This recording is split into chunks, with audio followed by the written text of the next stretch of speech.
This is Daily Blast Live. We're talking about what you're talking about. Real, honest, entertaining, live. DBL starts right now. Welcome to DBL. It is Friday. Thank the Lord. I have not seen you in a hot minute. How are you? I know. Well, I feel like I've Gotta been fix here. My pockets. Yeah, I know. But here, I'm glad to see you. Yes, I'm glad to be back here. It's your home. I love being here with you. Agreed, and I love being here with you. Let's bring in some other people. It's Lindsay and Jeff. It's a full house. Hey, guys. Hey, everyone. Happy for everybody do the Friday dance. Yes. Break it down on Jeffrey Friday. won't do it. He will not participate. Come on. Jeff won't do it. No, he will not I've seen Jeff bust a move. I'm on a little delay over here. I'm on a little delay. So I saw all you standing there. That's like my stand-up jokes. Yeah, kind of like your dance moves, right? Yeah, a little delay. All right, let's get to what happened last night. It wasn't a debate, was it? But it was an odd night of dueling town halls between President Trump and former VP Biden. Early ratings are in. These are early. And as of right now, Biden pulled in more viewers than the president, although that could change when the final numbers come in. So DBL Nation, we go to you. We want to know which candidate you thought had the better performance. Head on over to dblvote.com to weigh in. This is good practice for voting, guys. Go ahead and vote if you think President Trump or Vice President Biden won. A lot of people are talking about how the president was grilled by Savannah Guthrie. At one point, she referred to him as the crazy uncle.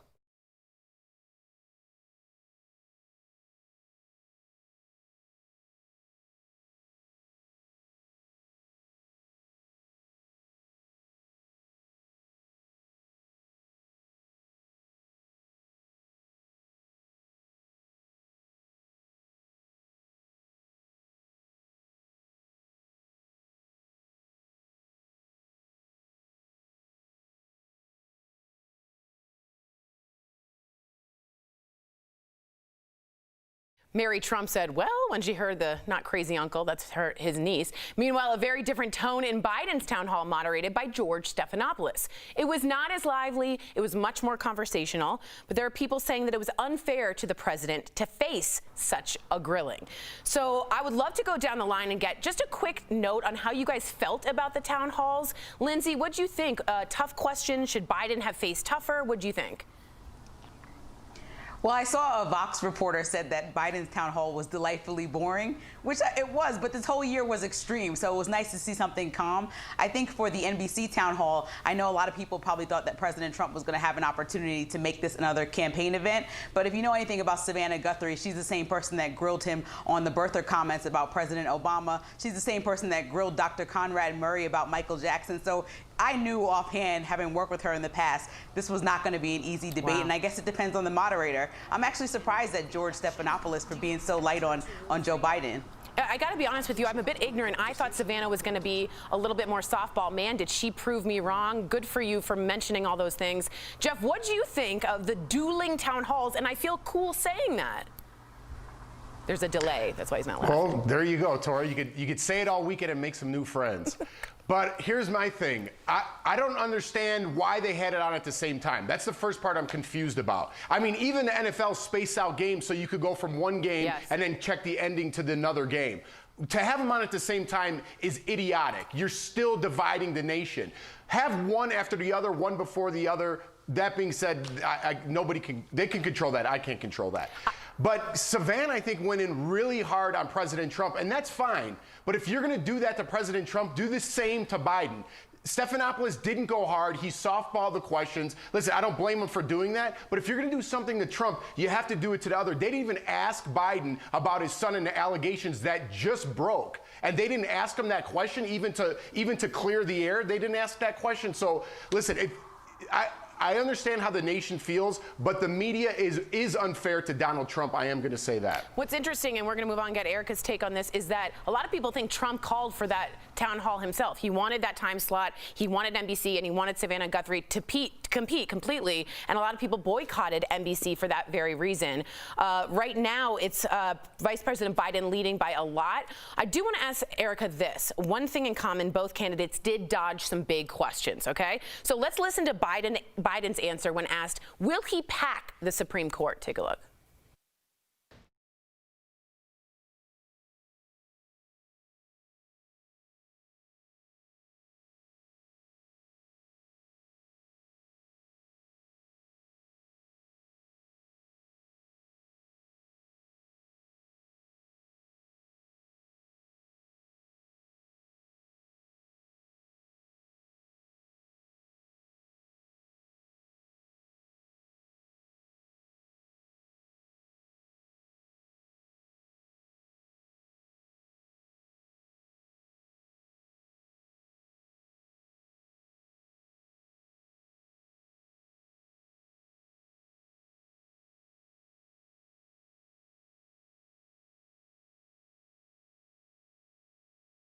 Well, first of all, the COVID test thing is completely unacceptable. I mean, I just tested this morning. It took all of 15 minutes from the moment that I walked into the clinic to the moment that I got my negative test back. 15 minutes. If I can get that done in 15 minutes, the president absolutely should not have put everyone in jeopardy at that debate. It was on the honor system, and that's basically saying, I have no honor. In terms of the two debates, I completely agree with what Jeff and Lindsay have been saying. I don't understand why they would go head to head unless this is really what we've all seen it to be in recent weeks and in the past year, an entertainment competition. And this just isn't entertainment. These are people's lives. I do agree that I would have liked them to at least acknowledge and ask the question about Hunter Biden. Now, this is where duality of thought and flexibility of thinking really comes in terms of voting. My husband and I have already voted. We did vote for Biden. I'll just put that out there, not that it's a huge shock. But we're also an oil and gas family, and Biden has been very hard on the oil and gas community. Now, I know a lot of people aren't going to have a lot of empathy for that, but when you say you're going to throw oil and gas executives in jail, all of them, just carte blanche, because you're evading something that you don't want to talk about within your own family, I do have a problem with that, as my husband and I sat down and voted for someone who threatened to throw him in jail. So I would have liked to hear a little bit more about that, and I do agree that the two debates or town halls were very different. But at the end of the day, unless you're very single issue, then you have to look at the whole, not just little parts. Yeah, I also think that nobody was really swayed that much by either. I appreciate you telling everyone the honesty. Let's talk about your comments, what you guys thought. Patrick wrote, I like the town halls better than hearing them yell at each other. Patrick, amen, sir. Sharon says Savannah Guthrie was way too harsh on the president. There was no respect. Larry thought, I thought President Trump appeared strong, and I want someone strong leading our country.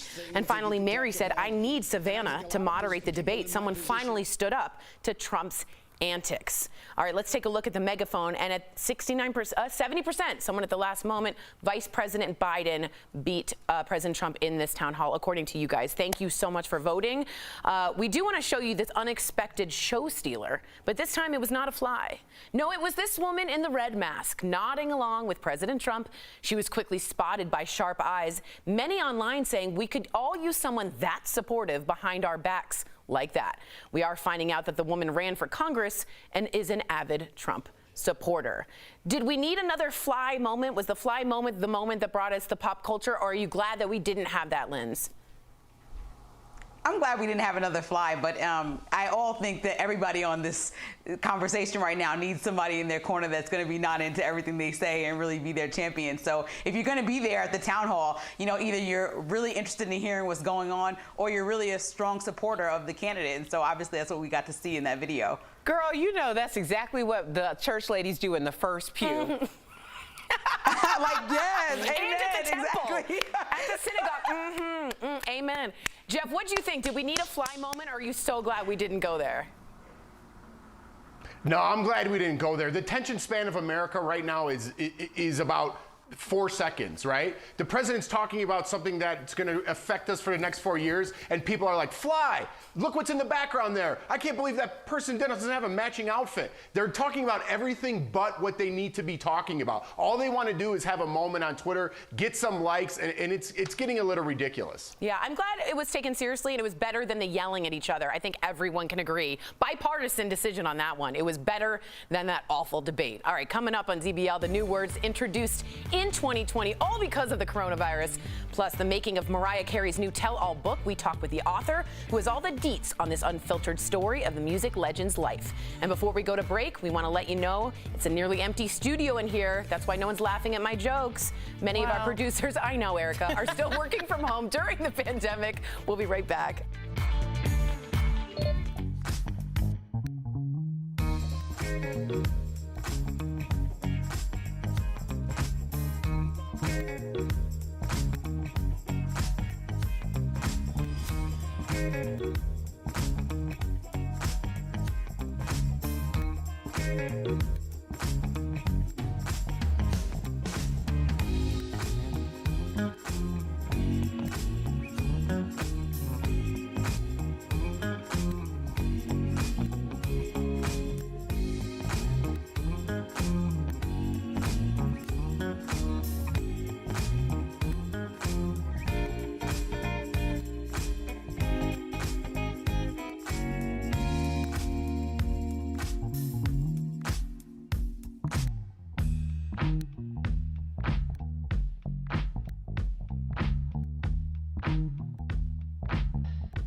Welcome back to DBL. The pandemic has changed a lot about the way we live, but it's also changing what we're most scared of. Anyone want to guess the most Googled phobia of 2020? Anyone? There's no one here. Well, the most Googled phobia of the year is the fear of other people. The term for this is anthropophobia, right, Lindsay? That is so interesting. Searches for this increased 5 times in 2020. You just gasped, Lindsay. What do you think? I have FOMO, like fear of missing out, meaning I like to be around a lot of people. So this is something that I definitely didn't Google, but I mean, I can understand. I've been so OCD and just like staying away from everybody, just like, no, I can't hang out, I can't, you know, so I understand. I'm with you, though. I thought it was going to be COVID because I also thought I had COVID like 10 times. A lot of people and I think didn't. that. I got 10 tests. I have FOMO too. Jeff, you kind of have anthropophobia. You don't fear people, you don't love them. Yeah, I Googled this a long time ago. I'm not a big fan of people, and I try to stay away from them. So I Googled this like back in the 2000, 2001 era. Someone just wrote in and said, you're going to be that guy in 20 years yelling at kids to get off your lawn. I love that. All right, the 100%. 100%. And love it, too. And go inside with my coffee and a smile. You're that old Oh, man. Oh, you're grumpy. All right. The pandemic has also changed the way we speak. Erica, check out these new words created because of the virus. So first up, we need a little music here. Rona, which according to dictionary.com is an informal shortening of coronavirus. Next, we've used this word on the show, covidiot, or someone who disregards health and safety guidelines. I like this one. It's quarantini, a slang term for cocktail people. For a cocktail people drink at home while under quarantine. And finally, corona babies, or babies conceived while people are cooped up at home. What are your favorites on that, Erica? Well, I definitely have used Rona way too many times. Quarantini, way too many hangovers. Me too. Yeah. I'm like, it's just a quarantine. Everyone's doing it 5 times. No, go ahead.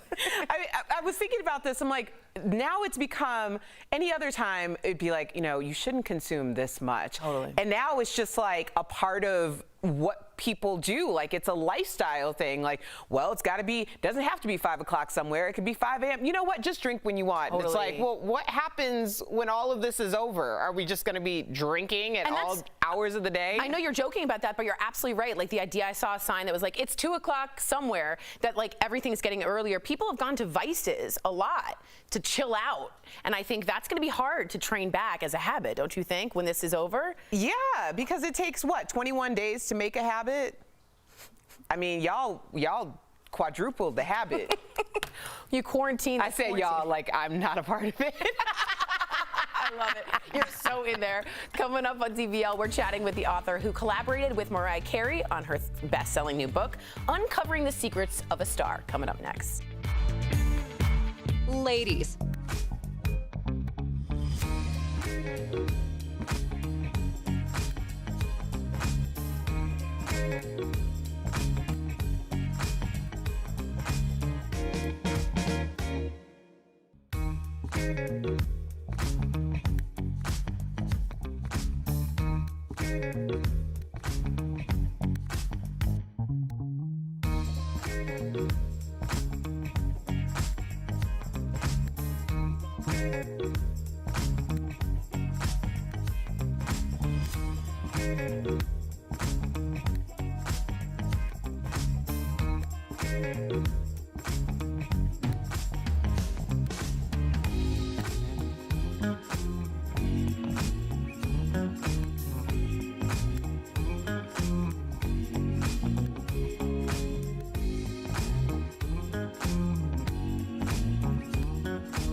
Welcome back to DBL. While Mariah Carey was planning a big Christmas special for fans, she received news that her new memoir went straight to #1.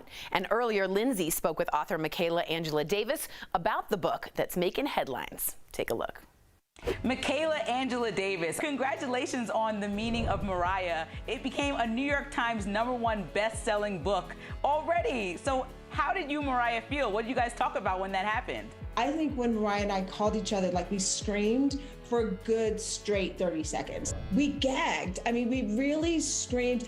And why it was so surprising and so significant, we got great reviews. And we got great reviews from people who don't normally give great reviews. But the week that we became #1 was probably one of the most intense news weeks in terms of what was going on in the administration of the whole year.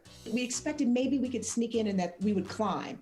So when we knocked Rage out of its #1 spot, like we didn't see it coming. So you were a fashion editor at Essence magazine in 2005 when Mariah Carey had her The Emancipation of Mimi album out. Can you talk about how you guys became friends? So I was invited to what I thought was your typical industry listening party for Emancipation. What happened at this listening, I arrived in L.A. Reid sitting at this console with white flowers and candles, and there's like this very perfect, fabulous moment, and he starts playing the songs, right? When he put on Fly Like a Bird, I got up, went out into the hallway, called my editor-in-chief at the moment and said, look, I'm coming to your office tomorrow morning, and if you don't, I'm not leaving until you say Mariah Carey is gonna be on the cover. And Mariah Carey had never been on the cover of Essence before, and largely because this ambiguity around her Blackness. And there was this narrative that she had never claimed that she was Black. So this was a big deal because I felt like Fly Like a Bird was just this perfect, like Black, spiritual woman's anthem. Many of the stories shared in the book are making headlines. So I have to ask you, what is the most compelling story in the book? The one where she first hear ODB's rap on Fantasy is just, it's hilarious. It's so good. And if you get the audible, you can hear it. Me and Mariah go back like babies with pacifiers. Now, Mariah also opened up about her exes. She said that Tommy Mottola was abusive and that she wasn't intimate with James Packer. What do you think made her comfortable to spill the tea? It never felt like tea. I guess part of, if anything was shady, it was like who we didn't mention. There are several people who were quite worried about how they would be painted in the book, and they're not in there at all. Well, Michaela Angela Davis, thank you so much. Congratulations again to you and Mariah. Yes, and DBL Nation, you can go pick up your copy of The Meaning of Mariah or download the Audible because, as you just heard, Michaela said it's awesome. We'll be right back. Promote.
Welcome back to DBL. Have you ever had one of those days where you're driving and it seems like everyone is out to make you mad? Yeah.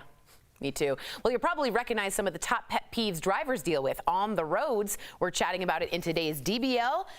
In today's DBL Drive, sponsored by who, y'all? Car Shield. That's right, helping me out. Drivers say their biggest pet peeve is people who drive while distracted. Like people are texting. Next on the list, not using your blinker. I'll never understand that one. Third on the pet peeve list are drivers that are always tailgating. Fourth is cutting others off, which is just not safe. And lastly, drivers who have a lead foot and who drive over the speed limit. When it comes to your car, for peace of mind, get an auto protection plan with Car Shield. Car Shield protects their members from the high cost of auto repairs. Call 1-800-505-9619 for a free quote. I gotta be honest with you ladies, I don't like it when I let someone in, go ahead, and there's no wave.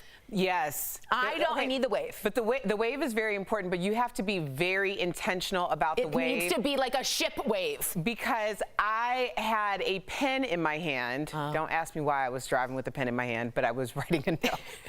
And I went to wave, and then apparently they thought that I was flipping them off because they came around me and honked and flipped me off. And I was like, well, you let me in, and I was saying, and then I was like, oh, I had a pen in my hand. It's the miscommunication with the wave. Linz, can we see your wave? How wide is it?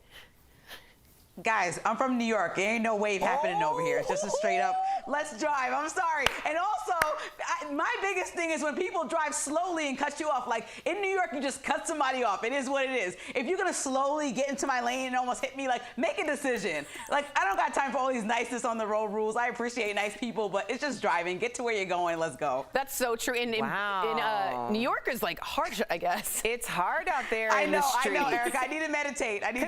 In Chicago, gotta wait. You can be a little crunk, but you gotta be polite. You have to. Okay, that's Midwest. That is Midwest. All right, before we go, we want to wish our very own Brandon London a happy birthday. We love you, Mila.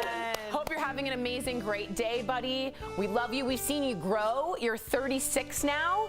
You're grown up. Oh, you can't tell us 36 now. You're a grown up. You are real, and we are hoping for the best. We love you. We love you. We love you. DBL, we are new every day. You get to see these waving ladies all the time. We'll see you Monday, same place, same time. Bye, guys. Have a wonderful weekend and be safe. Bye, guys.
Out today on Daily Blast Live. Dueling town halls with President Trump getting grilled by host Savannah Guthrie. You're the president. You're not like someone's crazy uncle who can just retweet whatever. As Joe Biden had his own challenges. But don't voters have a right to know where you stand? They do have a right to know where they stand, and they'll have a right to know where I stand before they vote. Did they both dodge the important questions? Plus, who is this lady nodding in the background and getting plenty of camera time? A man convicted of rape during a corrupt trial is freed from prison after more than 4 decades. I knew I had been set up.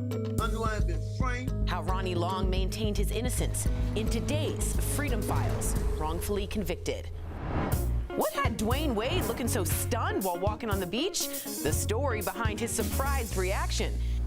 And married at first sight relationship expert Pastor Cal is on DBL. He's dishing all of his secrets for keeping the love alive. Everything you think you know about marriage, forget it. Real, honest, entertaining, live. DBL starts right now. Welcome to DBL. It is Friday, October 16th. I'm Sam here with Erica, Jeff, and Lindsay joining us from home. Lindsay, I'm so happy because you get to partake in the Erica Cobb. What day is it today? It's Friday. Yes, we all need it. We need it this week more than ever. Hi, Jeffrey. How are you? Terrific, terrific. I wonder if Erica ever gets tired of that. You know, like when people from the 80s and 90s have a cliche line and they're like, how you doing? You know? No, Jeff, I never get tired of Friday because it's my belief that Friday doesn't start until I say it does. Ooh, and I'm right there with you. I like it. I like it. I'm not getting tired of it. All right, let's get right to the top of the stories. It wasn't a debate, but an odd night of dueling town halls between President Trump and former VP Biden. Early ratings are in. And as of right now, Biden pulled in more viewers than the president, although that could change when the final numbers come in. DBL Nation, we always want to know what you think. So which candidate did you think had the better performance? Head to dblvote.com to weigh in. We're going to be monitoring. There it is. Okay, so we're going to get back to that. Now, a lot of people are talking about how the president was grilled by Savannah Guthrie. At one point, she referred to him as the crazy uncle. Listen.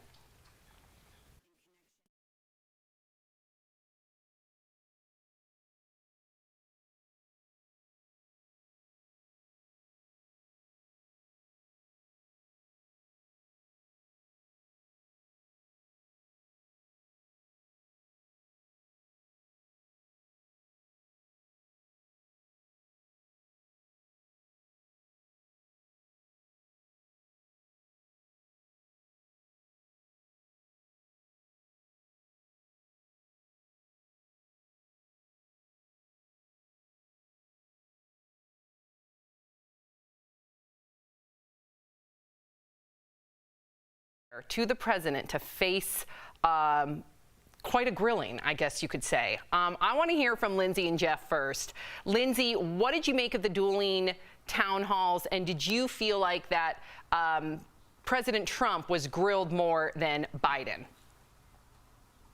For sure. So I read a Vox article about Joe Biden's discussion, and somebody described it as delightfully boring, which is actually not a bad thing because we've been seeing so many crazy debates and conversations over the last couple of weeks regarding both candidates. And so I think that that tone was set, that it was just a calm conversation. And we expected George Stephanopoulos to pressure him and push him hard on tough questions, and we weren't getting that type of treatment that we were expecting to see. A lot of people watched President Trump at his conversation with Savannah Guthrie and thought that might be a softball interview. But as somebody who worked with Savannah for years at MSNBC, I know that she's the person that grills people hard. I mean, she grilled Dr. Conrad Murray about Michael Jackson. She grilled President Trump in the past about the birther and Obama's birth certificate incident. And so I know that she was going to push it. And so I do think that it was unfair fair, and I wish that they would have been at different times so that perhaps one person that was ready to push them on all issues would have asked them all the tough questions at separate times so the whole world can watch both. Jeff?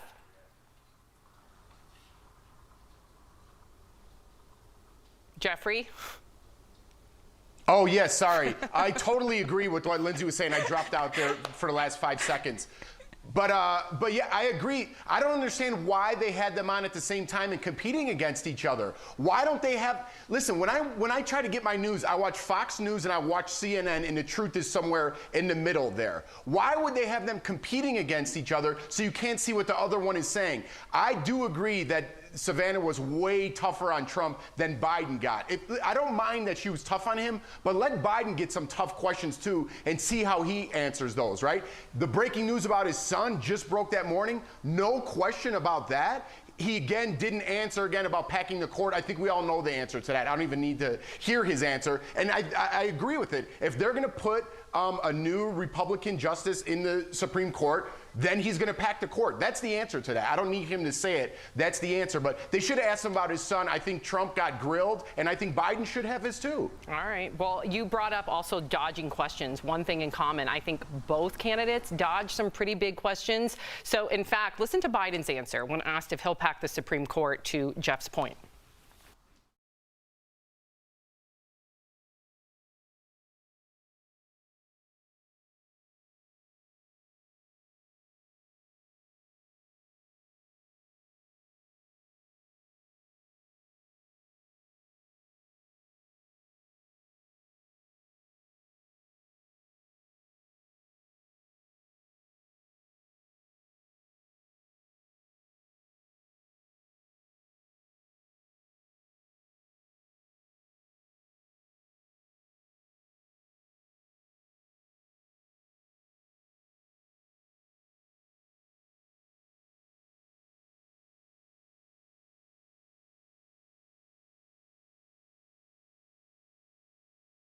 I want to hear from each candidate.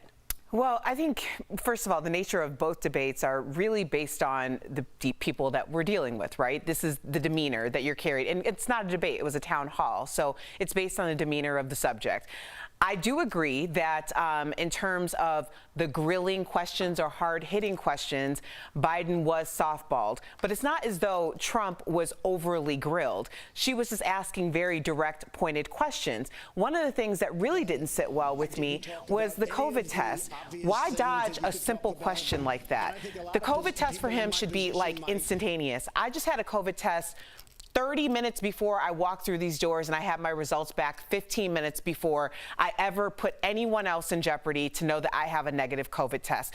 That's called the honor system, which we are all on in terms of being honorable, or at least being conscientious of the people around me after traveling. That's what you do. When you're talking about Biden, Hunter needed to be addressed, and he needed to be addressed for a few different reasons. Just to say that there's something there or there isn't, but I'm also an oil and gas household, okay? There are some questions that need to at least have some time in the sun to understand why at one point Biden said that he would throw oil and gas executives in jail. When we're making a decision in our household, I want to know that my husband isn't going to be thrown in jail. So that's just my personal feeling on that. Got it. And we're getting a lot of the comments. I want to make sure that I always involve DBL Nation's perspective. Kelly says they treated Biden like a baby and his answers made no sense. They blasted President Trump and he fought back. Sandra, Savannah was like a rabid dog waiting to attack.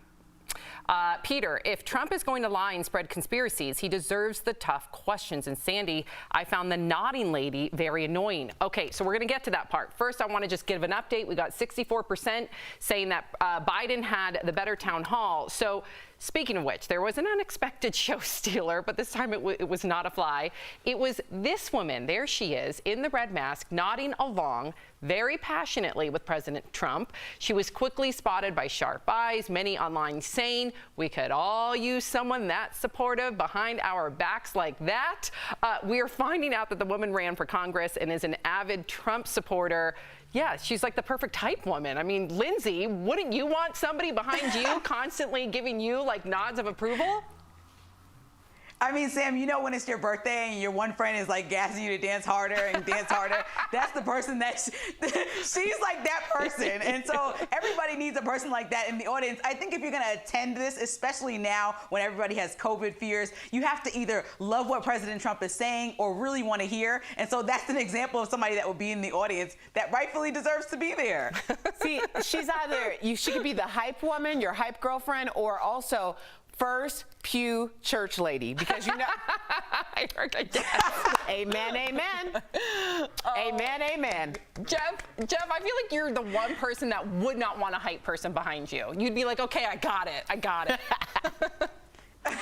No, listen, that's not by accident. I don't know how much Trump had control of that set, but when you watch presidential, like when they're going out there and they're, meeting their fans, all that's by design, because when you pay attention of who's behind those presidents, you're like, that person likes Trump?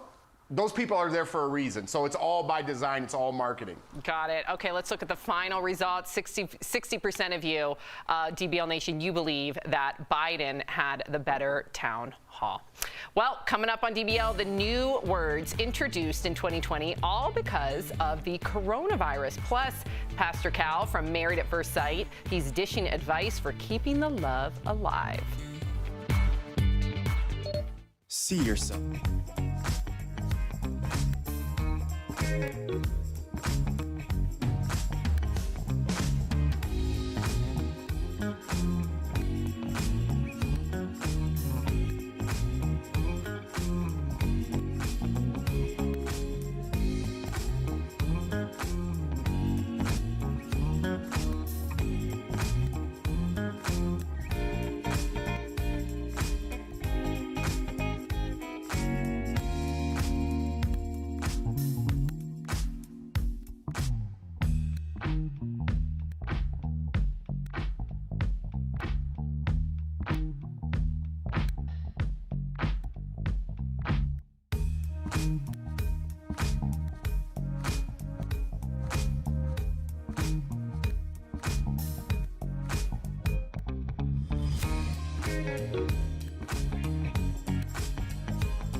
Welcome back to DBL. The pandemic has changed a lot about the way we live, but it's also changing what we're most scared of. Anyone want to guess what the most Googled phobia of 2020 is? Jeff. Catching COVID. I don't know. Okay, what about you, Jeff? I'm guessing something with something with a mask. Like, can I get coronavirus with a mask? Quickly, Erica. Loneliness? Okay, nope. The most Googled phobia of the year is the fear of other people. So the term for this is anthropophobia. Searches for this increased 5 times in 2020. And you guys remember when quarantine first happened, right? And we were allowed to like go for walks. I remember when you were going on a walk, at least me specifically, and I saw somebody, about 25 yards away, you're like already doing this dance, like who's gonna dodge who? So I fully understand why that would be one.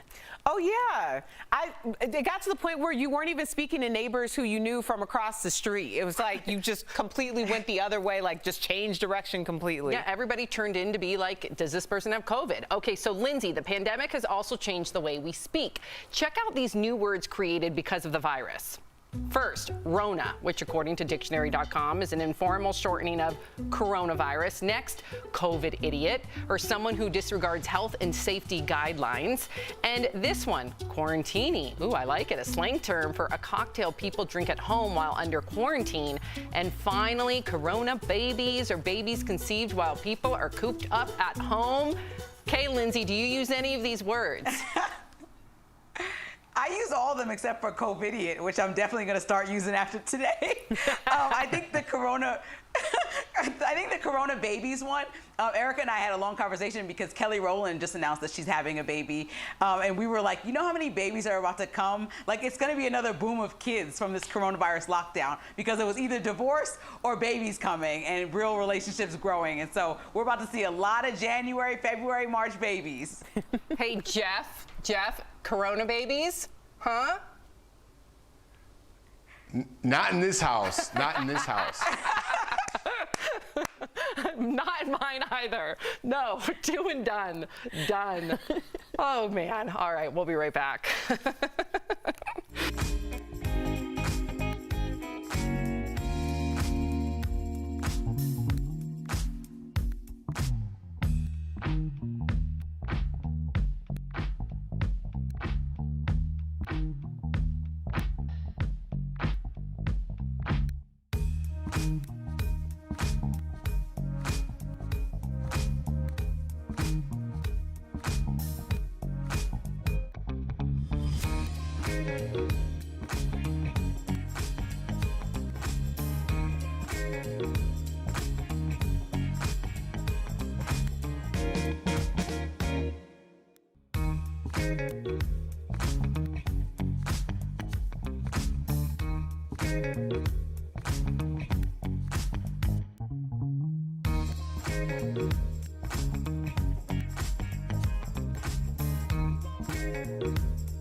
Welcome back to DBL. From ordained minister to marriage coach, Pastor Cal is dishing all of his secrets when it comes to love. And soon, you'll see him in a brand new season of Married at First Sight. Earlier, Al caught up with him. Check out today's DBL Spotlight. In 2 weeks, I'm gonna be getting married, guys. What? I'm going to be getting married to a stranger in 2 weeks. Have you lost your mind? We are joined right now by speaker, author, yes, I'm gonna keep going, marriage coach, and so much more. Pastor Cal is here on DBL. Thank you for coming. How you feeling, man? Man, I feel great, Al. It's a pleasure to be here with you, man. I appreciate it. Now, you are one of the expert matchmakers on Lifetime's reality TV show, Married at First Sight. I'm a fan. I'm in full disclosure. Where Awesome. Two strangers meet and get married the same day they meet. What's this new season? This is turning out to be one of most unprecedented seasons we've ever had. I mean, with all the different challenges that are affecting us, not only just marrying a stranger, but also, you know, we have pandemic, we have social unrest. I mean, 2020 has been a beast, and the couples have felt it. I could be making a really big mistake. Now, the show is filming in my favorite city in the country, without a doubt, New Orleans. And it started filming in March when coronavirus cases were spiking. And all these new couples were now basically, you know, forced to quarantine together, and they're strangers. Like, what is that like? Talk me through that. You know, it's so intense because normally, you know, people coming into this experiment, they're expecting an 8-week experiment. And then at least if things are not going well, a lot of them feel like, wow, well, you know what, at least after 8 weeks, I can get a breath of fresh air. You know, it's not working. But in this situation, it's going to bring out the best or the worst in you. On the show, you coach couples using special matchmaking methods and arrange their marriage. How do you do it, and how often do couples actually stay together? It's obvious that you guys are attracted to each other. My wife and I, we've been doing this for almost 12 years together. I've been doing it for over 20 years.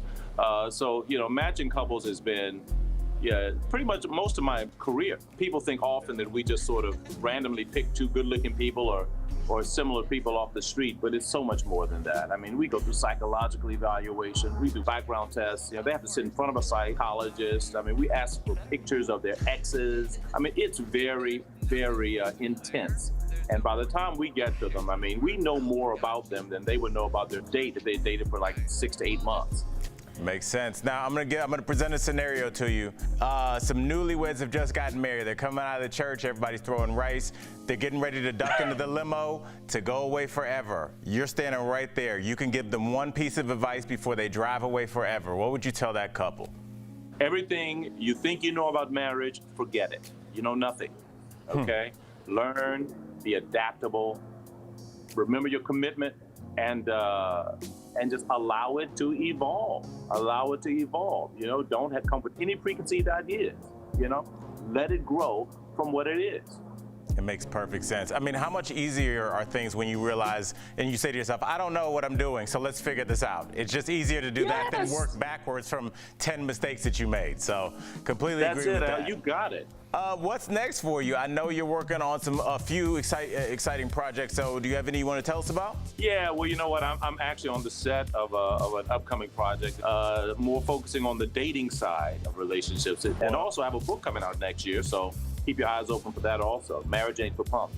I love it. All right, Pastor Cal, thank you so much for coming on DBL. You can watch brand new episodes of Married at First Sight on Lifetime. We'll be right back. Star of E's hit makeover show, Dr. 90210, Dr. Kat's craziest plastic surgery transformation requests. And I know that early in my practice, a lot of women seeking this would come into the office and just feel, you know, embarrassed. That's Monday on DBL. Promotional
Welcome back to DBL. So check this out. This is the band, the Flaming Lips, performing a live concert, you guys, in plastic bubbles. So this happened in Oklahoma City. Even people in the crowd are in plastic bubbles, as you can see. The band said they enjoyed this, but still think a vaccine is a better option to bring live shows back. I would so be all about this. That is amazing. I know. That's just how I want to attend concerts, Me too. period. Jeff, what did you make of the bubbles? I don't like the bubble. I don't like it. Why? I like having my own space, but I want like a friend in the bubble. I want my wife in the bubble so we could have fun. I thought you, mister, when when your wife cuddles you, you're like, I thought you would be all about the bubble. I didn't say we'd be holding hands and hugging in the bubble. We'd just be in the bubble. Erica, if you could pick one concert right now to go to in the bubble, what would it be? Oh, man, that is so hard. I want to see this Brandy and Monica tour. Oh, my gosh. Wouldn't that be so much fun? And I would have a little cushy chair, like a beanbag or something in my bubble. Could you put thing in the bubble? Could you put like a chair and like a bottle of Chard and a couple glasses in the bubble? Yeah? Yeah, I would have your Frank Family Chardonnay. Ooh, Erica knows what I drink, and I really, that's a true friend right there. Do you know what kind of Chardonnay I drink, Jeff? Butter. Buttery Chard. Too. No, Butter Brand is also another one. Oh. Good job, Jeff. Wow. I love you guys. You guys are my family. I love you both. If you're sticking around, here's what's coming up on DBL, a video that might make your skin crawl. Oh my gosh, how a woman managed to stay calm after a 10-foot python got wrapped around her leg. Plus, Justin Bieber reflects on growing up in his brand new music video. Do you recognize the actor playing a young Biebs? DBL's new every day. We'll be right back.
This is Daily Blast Live. We're talking about what you're talking about.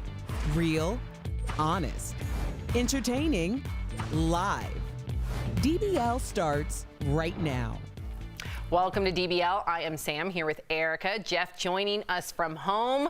Let's get right to it. It looks like it really is lonely at the top for Justin Bieber. In his new video for the song Lonely, actor Jacob Tremblay plays a young Justin struggling with the isolation that comes with being in the spotlight. Take a look.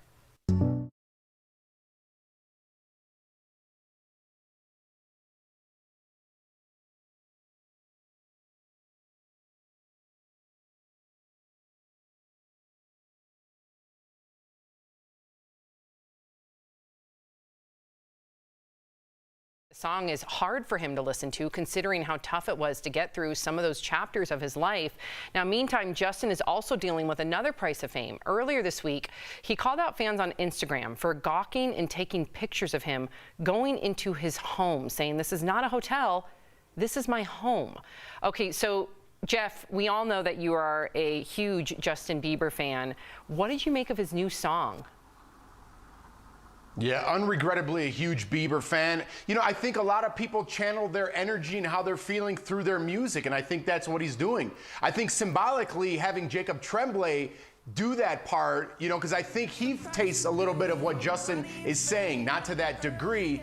But if you watch the movie Never Say Never, and I know this sounds funny, but it's a great movie about when Justin was wearing that white outfit with the purple, selling out Madison Square Garden in minutes, and then at one point he just cries in his mom's arms because he's just a tired kid. He's a 12-year-old tired kid, and it shows that he's just a little kid, and coming up being the #1 pop star in the world at that young age, how does anybody handle that? There's nobody that could handle that. So for him to come out the other end the way he is, although a little bit lonely, you know, I applaud Justin Bieber, man. I'm a big fan of his, and I'm glad he's putting that out there and telling people how he feels and why he reacts the way he did.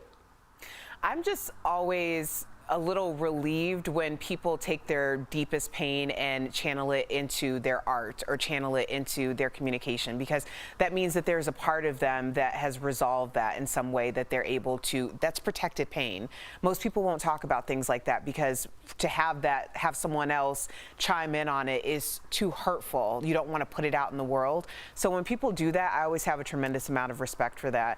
But also just the idea of, like, think of how we live our lives, just any of us. If you didn't have anyone in the world that could relate to you on some level, how lonely of an existence would that be? To be in an arena with tens of thousands of people and be the loneliest person in the room because no one really knows who you are, they just know what you are. Tragic. It's, I mean, I do not envy that. No, and that video, like, I guess I'm more of a visual learner because I listened to the words, and of course it made me sad, but I only thought about Justin Bieber. As soon as I saw that video of a young boy walking, and you can see the pain and the nerves and the judgment just surrounding this young boy as you're watching, I thought of my children.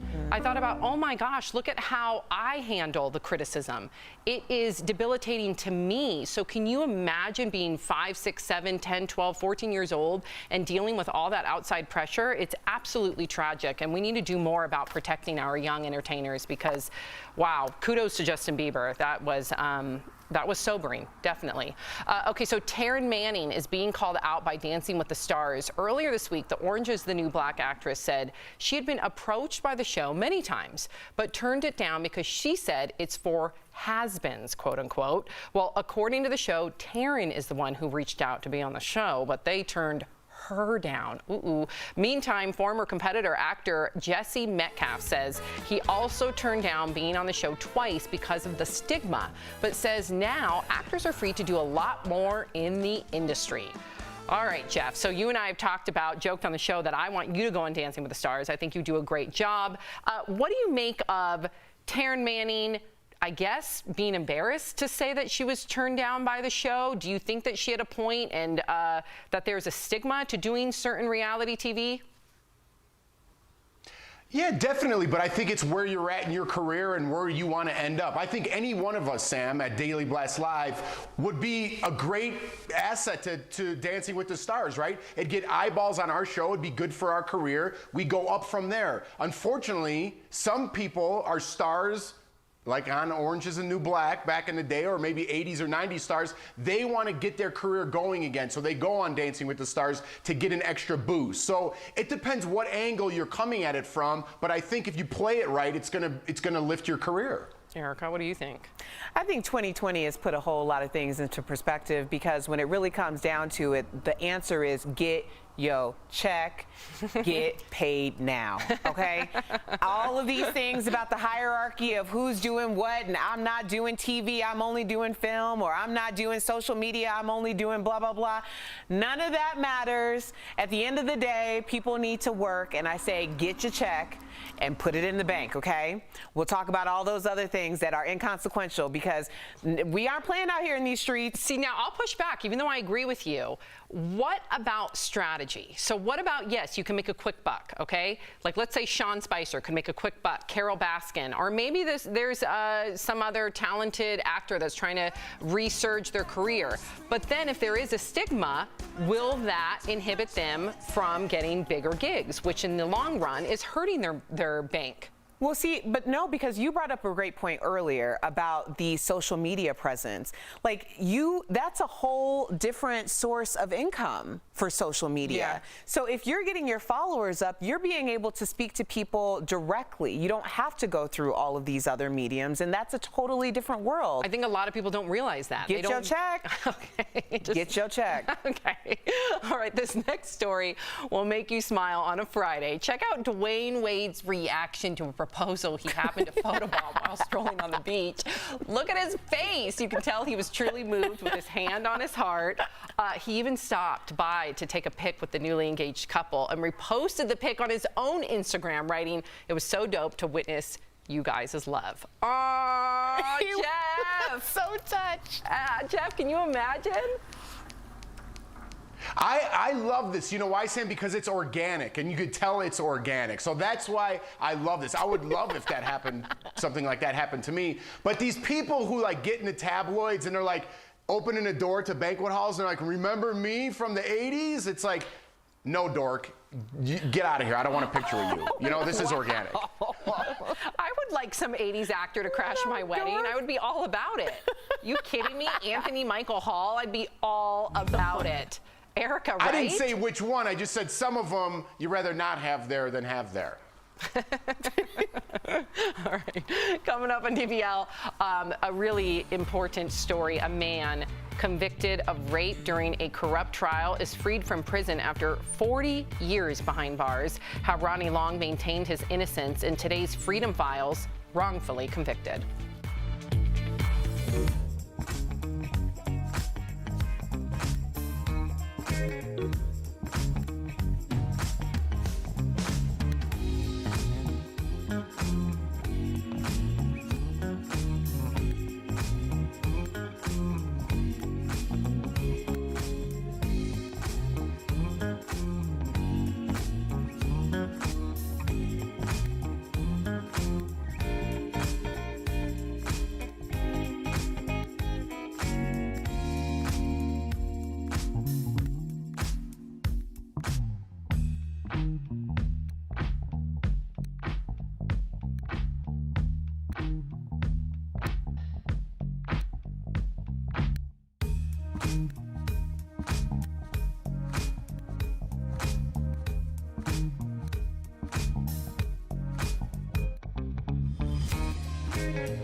Welcome back to DBL. Imagine more than half of your life being ripped away from you, spending your 20s, 30s, 40s, and 50s behind bars for a crime you didn't commit. Well, that's exactly what happened to Ronnie Long. Earlier, Al and I spoke with him about his remarkable story. That's today's Freedom Files, Wrongfully Convicted. The year is 1976. Jimmy Carter is president. Rocky is the #1 movie at the box office, and a gallon of gas costs 59 cents. On the night of April 25th, a woman in Concord, North Carolina, is raped during an attempted home robbery. A white victim, very prestigious, influential pillar in the community. Days later, police bring the victim to a nearby courthouse, hoping she can identify her attacker. They seat her in the courtroom, where 20-year-old Ronnie Long is facing a minor and unrelated trespassing charge. I played baseball, basketball, and football. Typical teenager life. But that life comes crashing down. 2 detectives, the same 2 detectives that I saw sitting in the courtroom, came to my house, told me they needed me to come downtown with them. My mother asked them, do we need a lawyer or something with him? Nah, you don't need nobody with him. Walked in the police department with the 2 detectives. They tell me I'm a suspect in a rape and burglary case. You know what happened after that. The trial begins just months later, and protesters defending Ronnie's innocence take to the streets. At trial, prosecutors have 0 physical evidence tying Ronnie to the crime. You got a white judge, a white DA, 12 white tainted jurors. You tell me about the trial. What trial? I was convicted the day that they picked me up. An all-white jury finds him guilty, sentencing him to 2 life sentences. All I seen was a candy-coated version of a modernized lynching. For decades, Ronnie's legal team files petitions with the court attempting to prove his innocence, but with no success. But guess what? God had a better idea. In 2005, Ronnie's team makes a jaw-dropping discovery. Piles of evidence that were never disclosed at his original trial. Hair samples, clothing fibers, and burned matches from the scene of the crime that aren't a match to Ronnie. The biggest shock? A rape kit that never made it to trial. Despite it all, a judge rules that the physical evidence did not outweigh the victim's testimony. I knew I had been set up. I knew I had been framed. I knew my mother, and my father's name had been tarnished. And I refused to quit. Then, in 2015, more unearthed evidence. 43 fingerprints taken from the original crime scene, and not a single one matches to Ronnie. Finally, the federal court believes Ronnie's innocence, and his conviction is vacated. In August of this year, after 44 years behind bars, Ronnie walks out of prison a free man.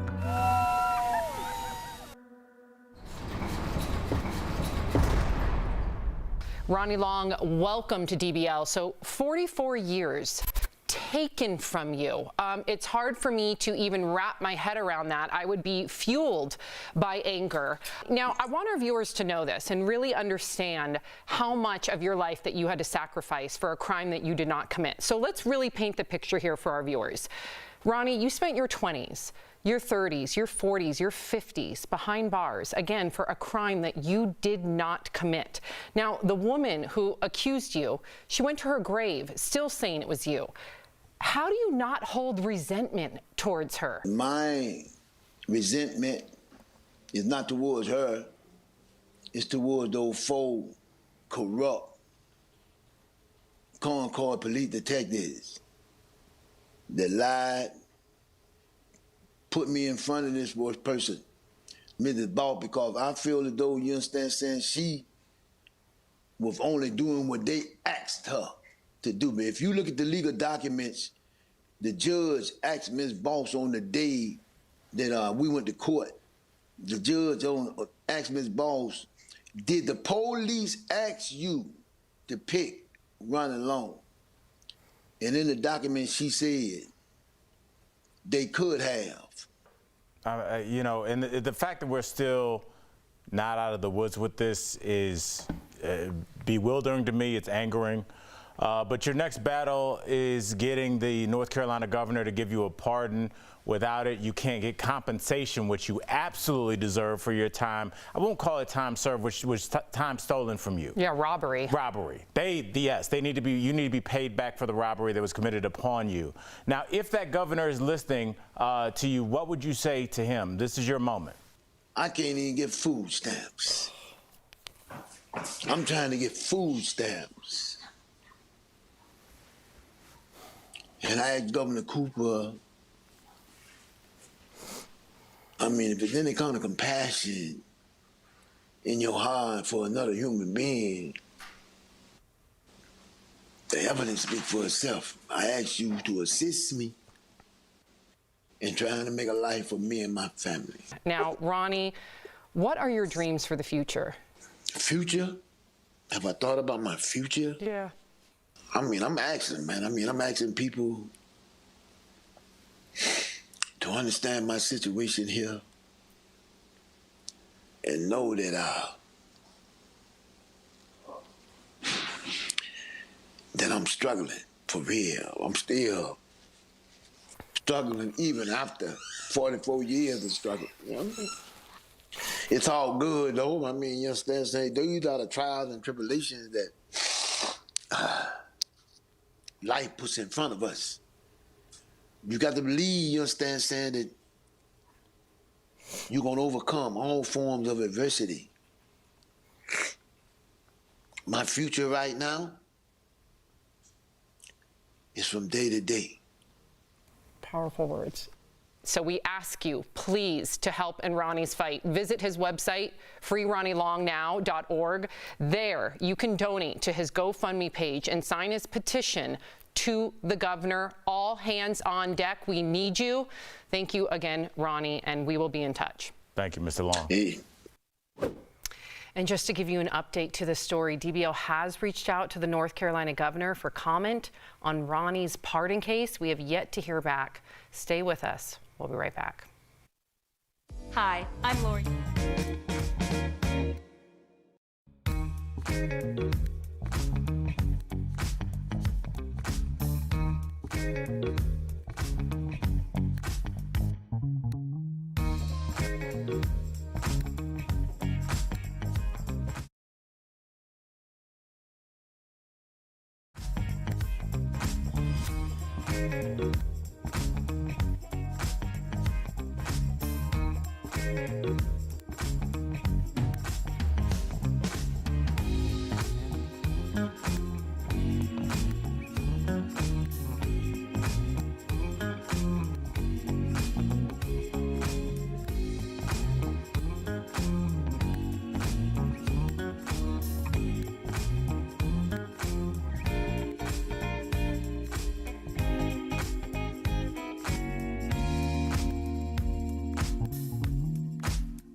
Welcome back to DBL. Have you ever had one of those days where you're driving and it seems like everyone is out to make you mad?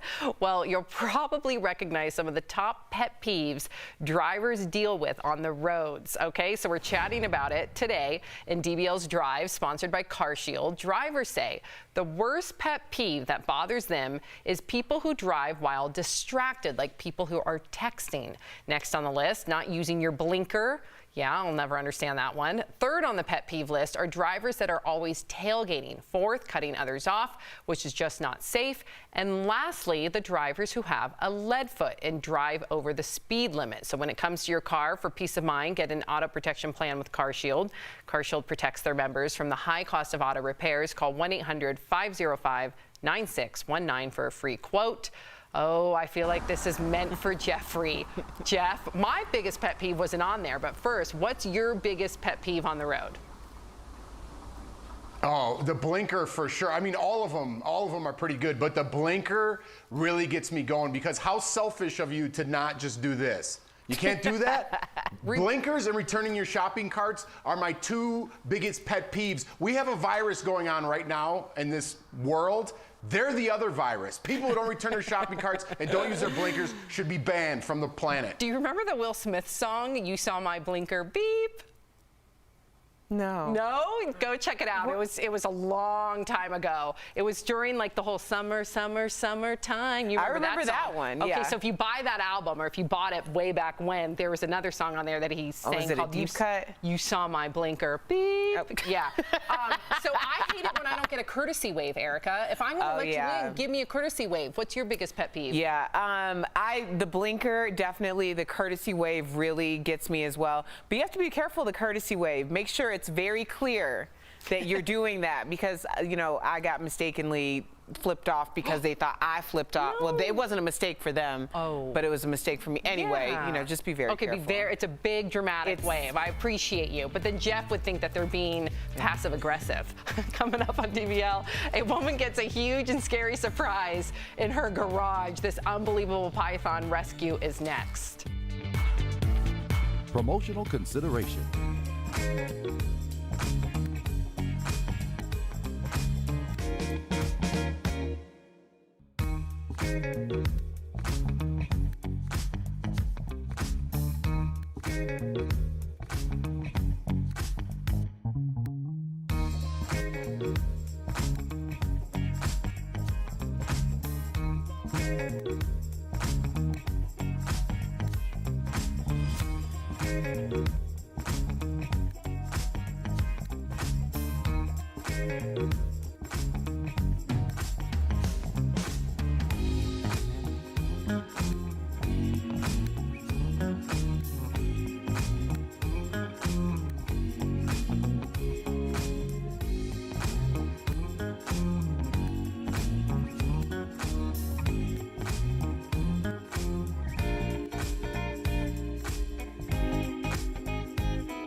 Welcome back to DBL. Now, before we go, check out what happened when a woman in Australia found herself with a python wrapped around her leg. You won't believe the reaction from the police officer who came to help. Watch.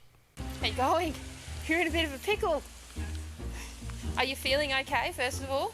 You're patting a snake. If I had a friend over or someone, you could have sorted it. Do you want some help getting him back into his pen? He's not, he's wild. He's wild. Oh, seriously? Rightio.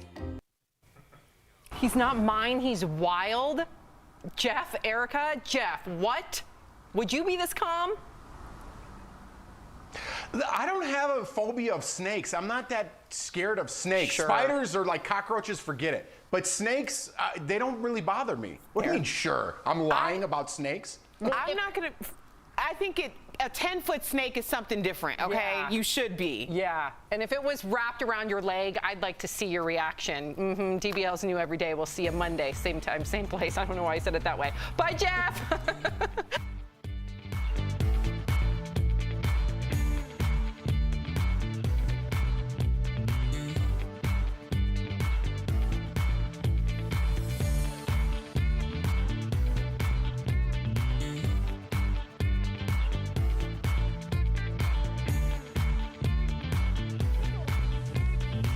Are you feeling okay, first of all? You're patting a snake. If I had a friend over or someone, you could have sorted it. Do you want some help getting back?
On Daily Blast Live.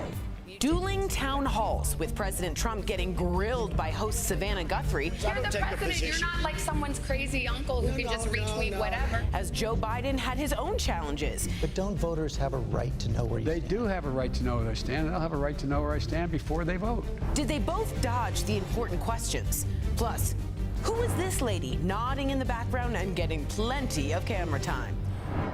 A man convicted of rape during a corrupt trial is freed from prison after more than 4 decades. I knew I had been set up. I knew I had been framed. How Ronnie long maintained his innocence in today's Freedom Files, wrongfully convicted. What had Dwayne Wade looking so stunned while walking on the beach? The story behind his surprised reaction. And married at first sight relationship expert Pastor Cal is on DBL. He's dishing all of his secrets for keeping the love alive. Everything you think you know about marriage, forget it. Real, honest, entertaining, live. DBL starts right now. Welcome to DBL. It is Friday, October 16th. I'm Sam here with Erica, Jeff, and Lindsay joining us from home. Lindsay, I'm so happy because you get to partake in the Erica Cobb. What day is it today? It's Friday. Yes, we all need it. We need it this week more than ever. Hi, Jeffrey. How are you? Terrific, terrific. I wonder if Erica ever gets tired of that. You know, like when people from the 80s and 90s have a cliche line and they're like, how you doing? You know?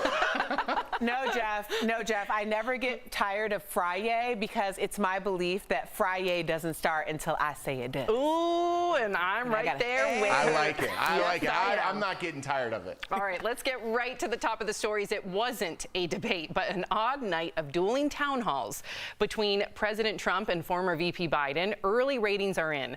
And as of right now, Biden pulled in more viewers than the president, although that could change when the final numbers come in. DBL Nation, we always want to know what you think. So which candidate did you think had the better performance? Head to dblvote.com to weigh in. We're going to be monitoring. There it is. Okay, so we're going to get back to that. Now, a lot of people are talking about how the president was grilled by Savannah Guthrie. At one point, she referred to him as the crazy uncle. Listen.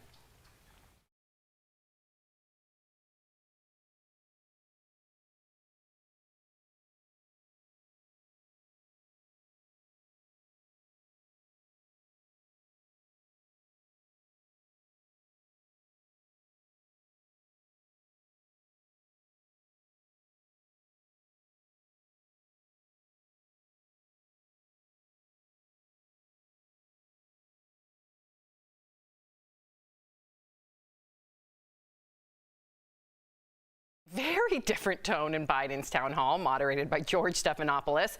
Not at all as lively and much more conversational. There are people saying that it was unfair to the president to face quite a grilling, I guess you could say. I want to hear from Lindsay and Jeff first.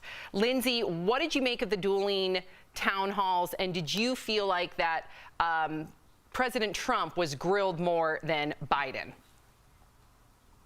For sure. So I read a Vox article about Joe Biden's discussion, and somebody described it as delightfully boring, which is actually not a bad thing because we've been seeing so many crazy debates and conversations over the last couple of weeks regarding both candidates. And so I think that that tone was set, that it was just a calm conversation. And we expected George Stephanopoulos to pressure him and push him hard on tough questions. And we weren't getting that type of treatment that we were expecting to see. A lot of people watched President Trump at his conversation with Savannah Guthrie and thought that might be a softball interview. But as somebody who worked with Savannah for years at MSNBC, I know that she's the person that grills people hard. I mean, she grilled Dr. Conrad Murray about Michael Jackson. She grilled President Trump in the past about the birther and Obama's birth certificate incident. And so I know that she was going to push it. And so I do think that it was unfair. And I wish that they would have been at different times so that perhaps one person that was ready to push them on all issues would have asked them all the tough questions at separate times so the whole world can watch both. Jeff?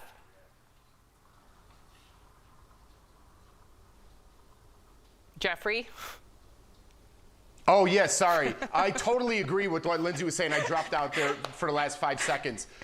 But yeah, I agree. I don't understand why they had them on at the same time and competing against each other. Why don't they have? Listen, when I try to get my news, I watch Fox News and I watch CNN, and the truth is somewhere in the middle there. Why would they have them competing against each other so you can't see what the other one is saying? I do agree that Savannah was way tougher on Trump than Biden got. I don't mind that she was tough on him, but let Biden get some tough questions too and see how he answers those, right?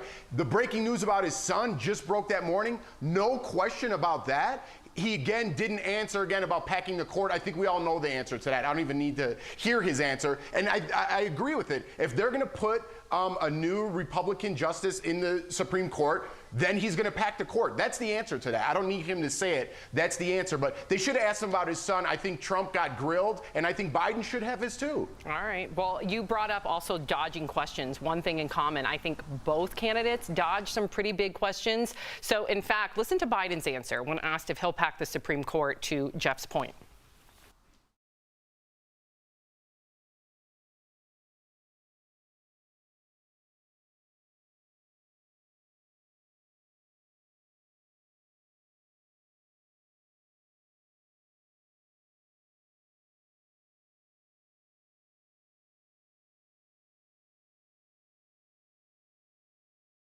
And the president ducked and dodged his way around this next question about his COVID diagnosis. Listen.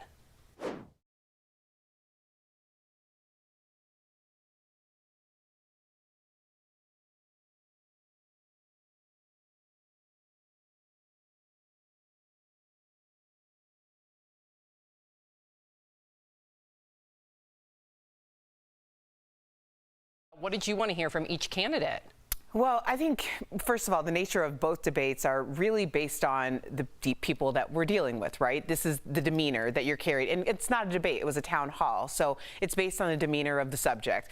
I do agree that in terms of the grilling questions or hard-hitting questions, Biden was softballed. But it's not as though Trump was overly grilled. She was just asking very direct, pointed questions. One of the things that really didn't sit well with me was the COVID test. Why dodge a simple question like that?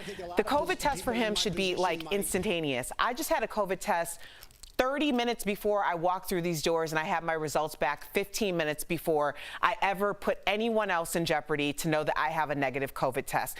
That's called the honor system, which we are all on in terms of being honorable, or at least being conscientious of the people around me after traveling. That's what you do. When you're talking about Biden, Hunter needed to be addressed, and he needed to be addressed for a few different reasons.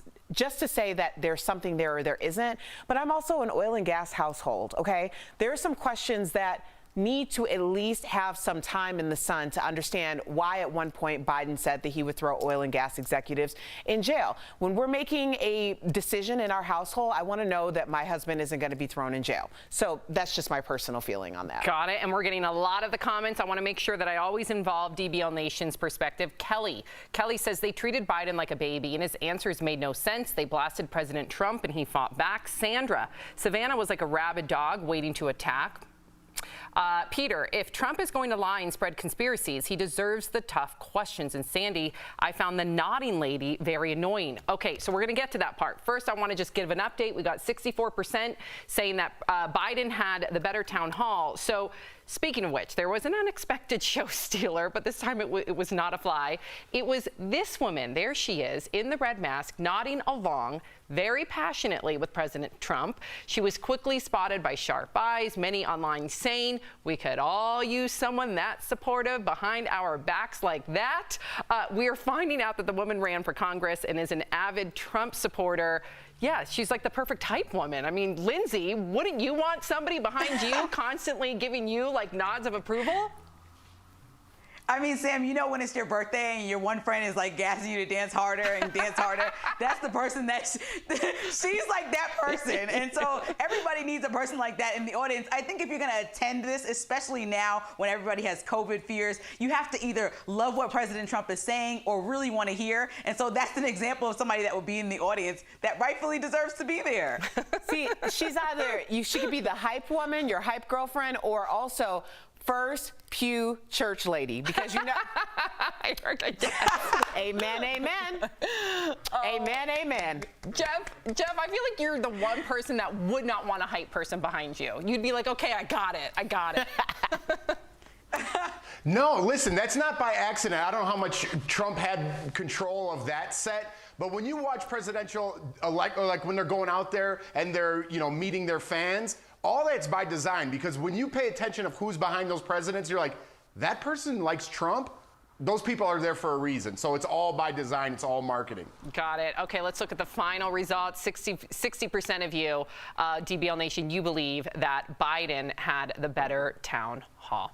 Well, coming up on DBL, the new words introduced in 2020, all because of the coronavirus. Plus, Pastor Cal from Married at First Sight, he's dishing advice for keeping the love alive.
Welcome back to DBL. The pandemic has changed a lot about the way we live, but it's also changing what we're most scared of. Anyone want to guess what the most Googled phobia of 2020 is? Jeff. Catching COVID. I don't know. Okay, what about you, Jeff? I'm guessing something with something with a mask. Like, can I get coronavirus with a mask? Erica. Loneliness? Okay, nope. The most Googled phobia of the year is the fear of other people. So the term for this is anthropophobia. Searches for this increased 5 times in 2020. And you guys remember when quarantine first happened, right? And we were allowed to go for walks. I remember when you were going on a walk, at least me specifically, and I saw somebody, about 25 yards away, you're already doing this dance, who's gonna dodge who? So yes. I fully understand why that would be one. Oh yeah, it got to the point where you weren't even speaking to neighbors who you knew from across the street. It was like you just completely went the other way, just changed direction completely. Yeah, everybody turned in to be does this person have COVID? Okay, so Lindsay, the pandemic has also changed the way we speak. Check out these new words created because of the virus. First, Rona, which according to dictionary.com is an informal shortening of coronavirus. Next, COVID idiot, or someone who disregards health and safety guidelines. And this one, quarantini. Ooh, I like it, a slang term for a cocktail people drink at home while under quarantine. And finally, corona babies, or babies conceived while people are cooped up at home. Okay, Lindsay, do you use any of these words? I use all of them except for COVIDiot, which I'm definitely going to start using after today. I think the corona I think the Corona babies one, Erica and I had a long conversation because Kelly Rowland just announced that she's having a baby. And we were like, you know how many babies are about to come? Like, it's going to be another boom of kids from this coronavirus lockdown because it was either divorce or babies coming and real relationships growing. And so we're about to see a lot of January, February, March babies. Hey, Jeff, Corona babies? Huh? Not in this house. Not in this house. Not in mine either. No, 2 and done. Done. Oh, man. All right, we'll be right back. Ladies, what's the first thing you take off when you get home? Your bra. Underwire digs. Ouch! And back fat from bra straps is embarrassing. Introducing Cara Mia, a bra so supporting and flattering, yet so comfortable, you won't even know you're wearing a bra. Look and feel Cara Mia good from the front, the back, the sides, even the straps. The secret is Cara Mia's double conforming lifting straps. The lace strap is a lifting wrap. Just criss and cross to be cradled in comfort and youthfully lifted. Cara Mia comes with adjustable support straps.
Welcome back to DBL. From ordained minister to marriage coach, Pastor Cal is dishing all of his secrets when it comes to love. And soon, you'll see him in a brand new season of Married at First Sight. Earlier, Al caught up with him. Check out today's DBL Spotlight. In 2 weeks, I'm gonna be getting married, guys. What? I'm going to be getting married to a stranger in 2 weeks. Have you lost your mind? We are joined right now by speaker, author, yes, I'm gonna keep going, marriage coach, and so much more. Pastor Cal is here on DBL. Thank you for coming. How you feeling, man? Man, I feel great, Al. It's a pleasure to be here with you, man. I appreciate it. Now, you are one of the expert matchmakers on Lifetime's reality TV show, Married at First Sight. I'm a fan. I'm in full disclosure. Where Awesome. Two strangers meet and get married the same day they meet. What's this new season?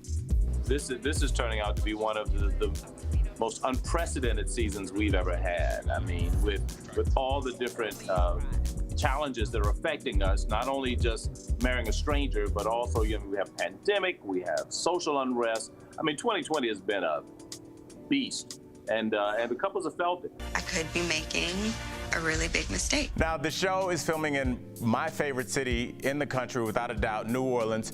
And it started filming in March when coronavirus cases were spiking. And all these new couples were now basically, you know, forced to quarantine together, and they're strangers. Like, what is that like? Talk me through that. You know, it's so intense because normally, you know, people coming into this experiment, they're expecting an 8-week experiment. And then at least if things are not going well, a lot of them feel like, wow, well, you know what, at least after 8 weeks, I can get a breath of fresh air. You know, it's not working. But in this situation, it's going to bring out the best or the worst in you. On the show, you coach couples using special matchmaking methods and arrange their marriage. How do you do it, and how often do couples actually stay together? It's obvious that you guys are attracted to each other. My wife and I, we've been doing this for almost 12 years together. I've been doing it for over 20 years. So, you know, matching couples has been, pretty much most of my career. People think often that we just sort of randomly pick two good-looking people or similar people off the street, but it's so much more than that. I mean, we go through psychological evaluation, we do background tests. You know, they have to sit in front of a psychologist. I mean, we ask for pictures of their exes. I mean, it's very, very intense. And by the time we get to them, I mean, we know more about them than they would know about their date if they dated for like 6 to 8 months. Makes sense. Now I'm gonna present a scenario to you. Some newlyweds have just gotten married. They're coming out of the church. Everybody's throwing rice. They're getting ready to duck into the limo to go away forever. You're standing right there. You can give them one piece of advice before they drive away forever. What would you tell that couple?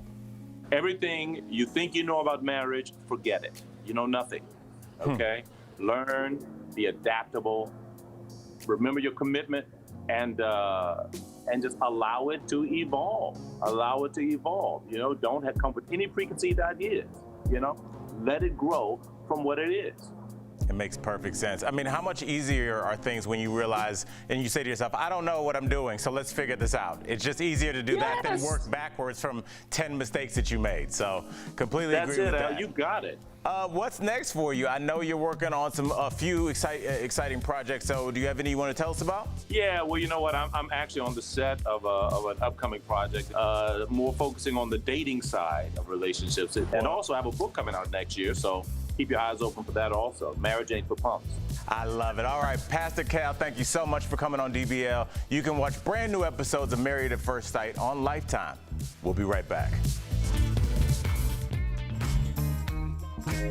The star of E's hit makeover show, Dr. 90210, Dr. Kat's craziest plastic surgery transformation requests. And I know that early in my practice, a lot of women seeking this would come into the office and just feel, embarrassed. That's Monday on DBL. Promotional consideration is brought to you.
Welcome back to DBL. So check this out. This is the band, the Flaming Lips, performing a live concert, you guys, in plastic bubbles. So this happened in Oklahoma City. Even people in the crowd are in plastic bubbles, as you can see. The band said they enjoyed this, but still think a vaccine is a better option to bring live shows back. I would so be all about this. That is amazing. I know. That's just how I want to attend concerts, Me too. period. Jeff, what did you make of the bubbles? I don't like the bubble. I don't like it. Why? I like having my own space, but I want like a friend in the bubble. I want my wife in the bubble so we can have fun. I thought you, mister, when when your wife cuddles you, you're like, I thought you would be all about the bubble. I didn't say we'd be holding hands and hugging in the bubble. We'd just be in the bubble. Erica, if you could pick one concert right now to go to in the bubble, what would it be? Oh, man, that is so hard. I want to see this Brandy and Monica tour. Oh, my gosh. Wouldn't that be so much fun? And I would have a little cushy chair, like a beanbag or something in my bubble. Could you put thing in the bubble? Could you put like a chair and like a bottle of Chard and a couple glasses in the bubble? Yeah? Yeah, I would have your Frank Family Chardonnay. Ooh, Eric knows what I drink, and I really, that's a true friend right there. Do you know what kind of Chardonnay I drink, Jeff? Butter. Buttery Chard. Too. No, Butter Brand is also another one. Oh. Good job, Jeff. Wow. I love you guys. You guys are my family. I love you both. If you're sticking around, here's what's coming up on DBL, a video that might make your skin crawl. Oh my gosh, how a woman managed to stay calm after a 10-foot python got wrapped around her leg. Plus, Justin Bieber reflects on growing up in his brand new music video. Do you recognize the actor playing a young Biebs? DBL's new every day. We'll be right back.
Daily Blast Live. We're talking about what you're talking about.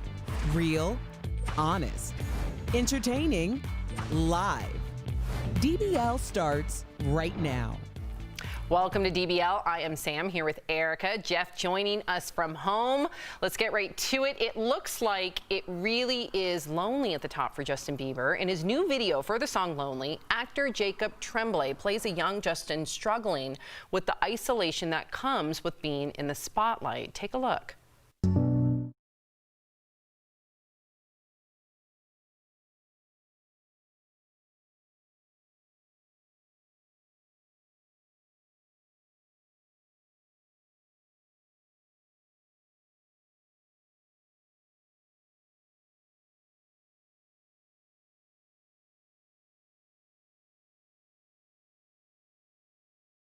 Justin is also dealing with another price of fame. Earlier this week, he called out fans on Instagram for gawking and taking pictures of him going into his home, saying, "This is not a hotel, this is my home." Okay, so Jeff, we all know that you are a huge Justin Bieber fan. What did you make of his new song? Yeah, unregrettably a huge Bieber fan. You know, I think a lot of people channel their energy and how they're feeling through their music, and I think that's what he's doing. I think symbolically having Jacob Tremblay do that part, you know, because I think he tastes a little bit of what Justin is saying, not to that degree. But if you watch the movie Never Say Never, and I know this sounds funny, but it's a great movie about when Justin was wearing that white outfit with the purple, selling out Madison Square Garden in minutes, and then at one point he just cries in his mom's arms because he's just a tired kid. He's a 12-year-old tired kid, and it shows that he's just a little kid, and coming up being the #1 pop star in the world at that young age, how does anybody handle that? There's nobody that could handle that. So for him to come out the other end the way he is, although a little bit lonely, you know, I applaud Justin Bieber, man. I'm a big fan of his, and I'm glad he's putting that out there and telling people how he feels and why he reacts the way he did. I'm just always a little relieved when people take their deepest pain and channel it into their art or channel it into their communication, because that means that there's a part of them that has resolved that in some way, that they're able to, that's protected pain. Most people won't talk about things like that because to have someone else chime in on it is too hurtful. You don't want to put it out in the world. So when people do that, I always have a tremendous amount of respect for that.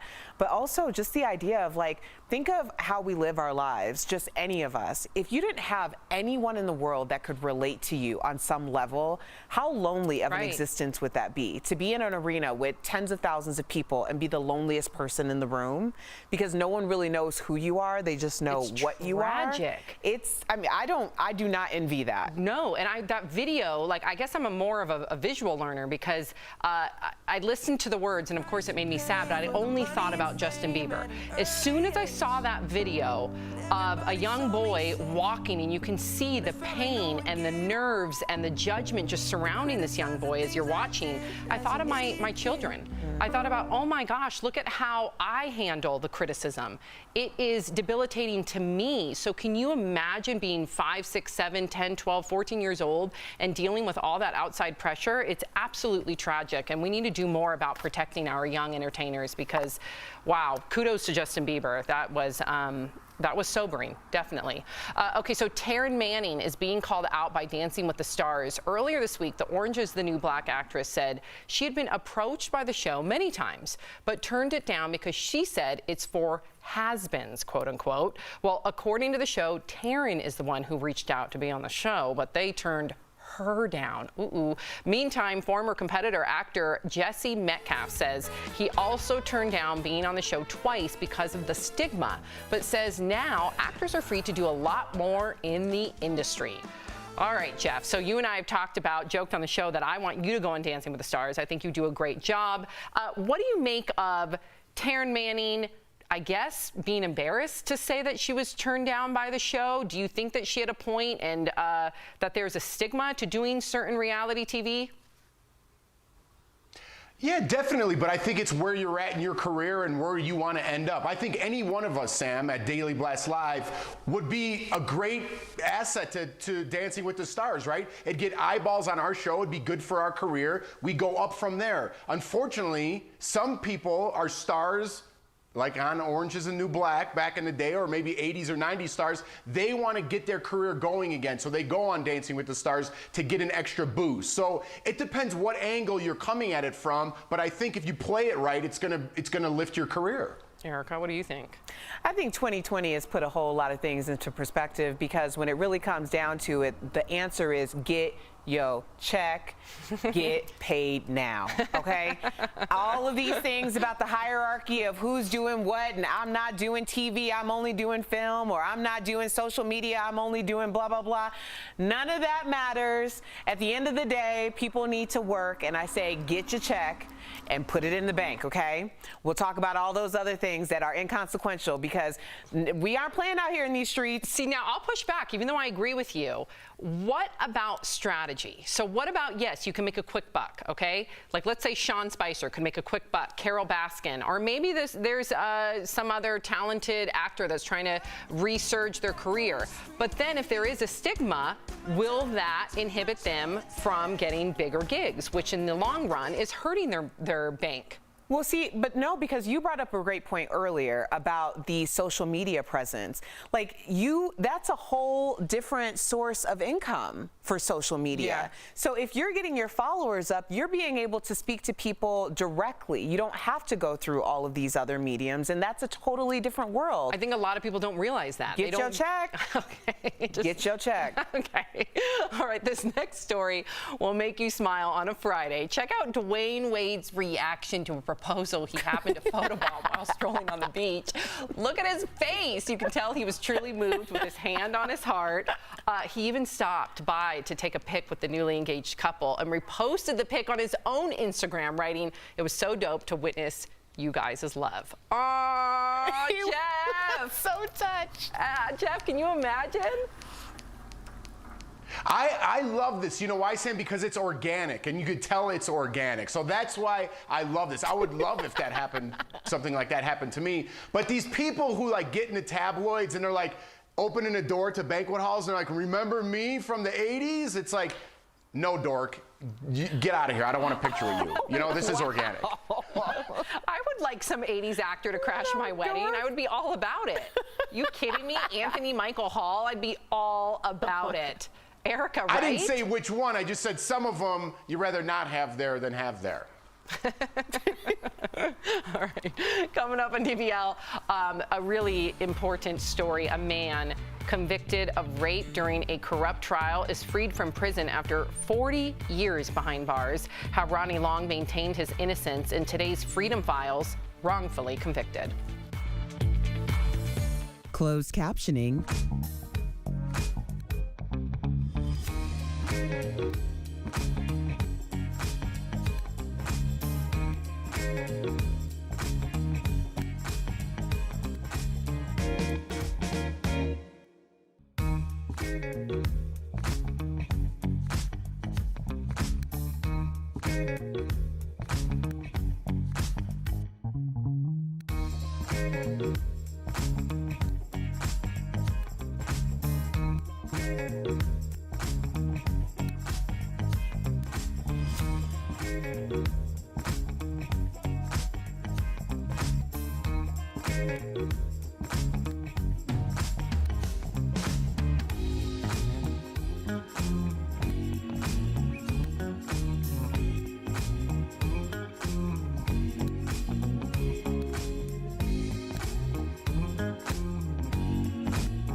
DBL, imagine more than half of your life being ripped away from you, spending your 20s, 30s, 40s, and 50s behind bars for a crime you didn't commit. Well, that's exactly what happened to Ronnie Long. Earlier, Al and I spoke with him about his remarkable story. That's today's Freedom Files, Wrongfully Convicted. The year is 1976. Jimmy Carter is president, Rocky is the #1 movie at the box office, and a gallon of gas costs 59 cents. On the night of April 25th, a woman in Concord, North Carolina, is raped during an attempted home robbery. A white victim, very prestigious, influential pillar in the community. Days later, police bring the victim to a nearby courthouse, hoping she can identify her attacker. They seat her in the courtroom, where 20-year-old Ronnie Long is facing a minor and unrelated trespassing charge. I played baseball, basketball, and football. Typical teenager life. But that life comes crashing down. 2 detectives, the same 2 detectives that I saw sitting in the courtroom, came to my house, told me they needed me to come downtown with them. My mother asked them, do we need a lawyer or something with him? Nah, you don't need nobody with him. Walked in the police department with the 2 detectives. They tell me I'm a suspect in a rape and burglary case. You know what happened after that. The trial begins just months later, and protesters defending Ronnie's innocence take to the streets. At trial, prosecutors have zero physical evidence tying Ronnie to the crime. You got a white judge, a white DA, 12 white tainted jurors. You tell me about the trial. What trial? I was convicted the day that they picked me up. An all-white jury finds him guilty, sentencing him to 2 life sentences. All I seen was a candy-coated version of a modernized lynching. For decades, Ronnie's legal team files petitions with the court attempting to prove his innocence, but with no success. But get what? God had a better idea. In 2005, Ronnie's team makes a jaw-dropping discovery. Piles of evidence that were never disclosed at his original trial. Hair samples, clothing fibers, and burned matches from the scene of the crime that aren't a match to Ronnie. The biggest shock? A rape kit that never made it to trial. Despite it all, a judge rules that the physical evidence did not outweigh the victim's testimony. I knew I had been set up. I knew I had been framed. I knew my mother, and my father's name had been tarnished. And I refused to quit. Then, in 2015, more unearthed evidence. 43 fingerprints taken from the original crime scene, and not a single one matches to Ronnie. Finally, the federal court believes Ronnie's innocence, and his conviction is vacated. In August of this year, after 44 years behind bars, Ronnie walks out of prison a free man.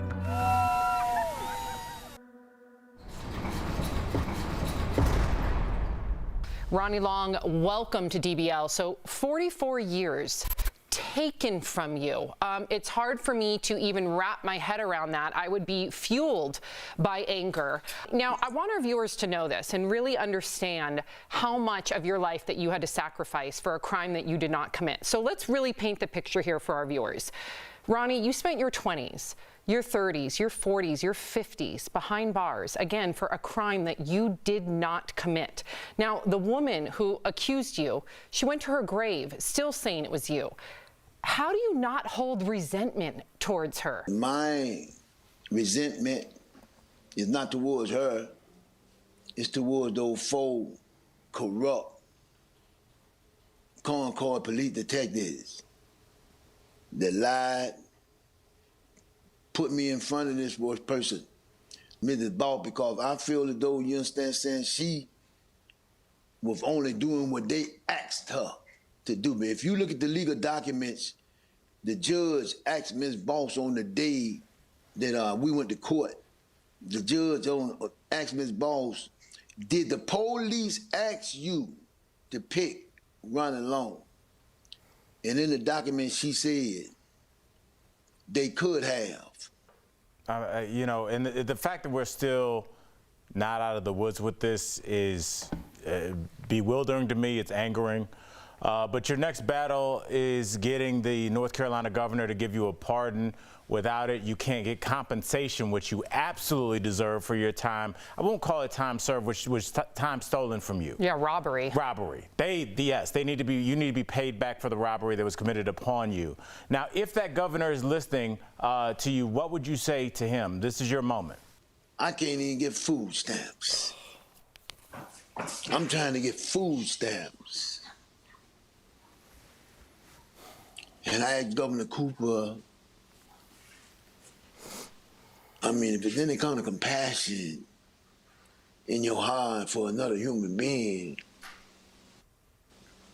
the evidence speaks for itself. I ask you to assist me in trying to make a life for me and my family.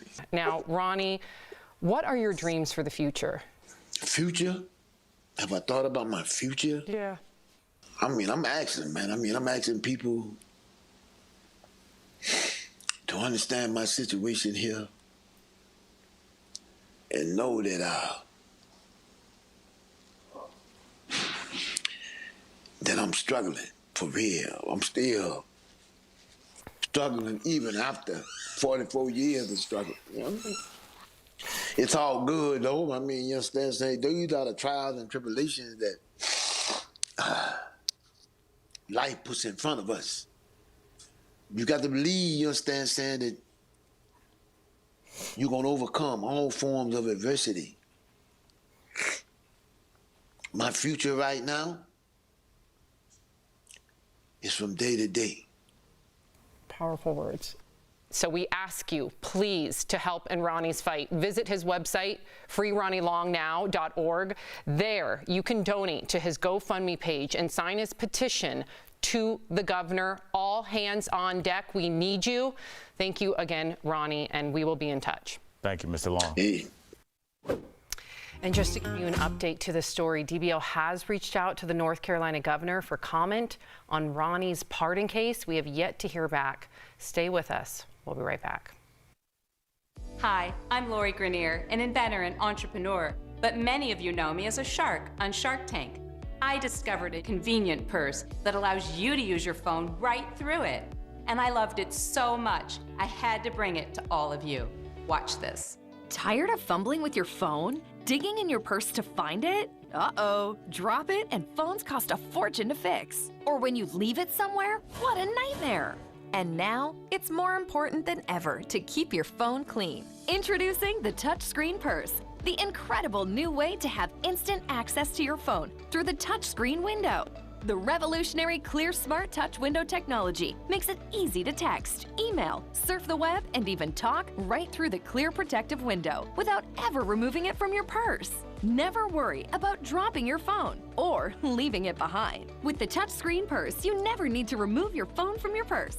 And when you take it out, it's as clean as when you put it in. And the clear window keeps your phone clean from smudges, germs, and grime. There's room for your phone, credit cards, makeup, cash, and more. Any size smartphone fits, just slide it in. Plus, the touchscreen purse is lightweight and super thin. It's a stylish purse that goes with any outfit. The strap adjusts so you can wear crossbody or over the shoulder. So,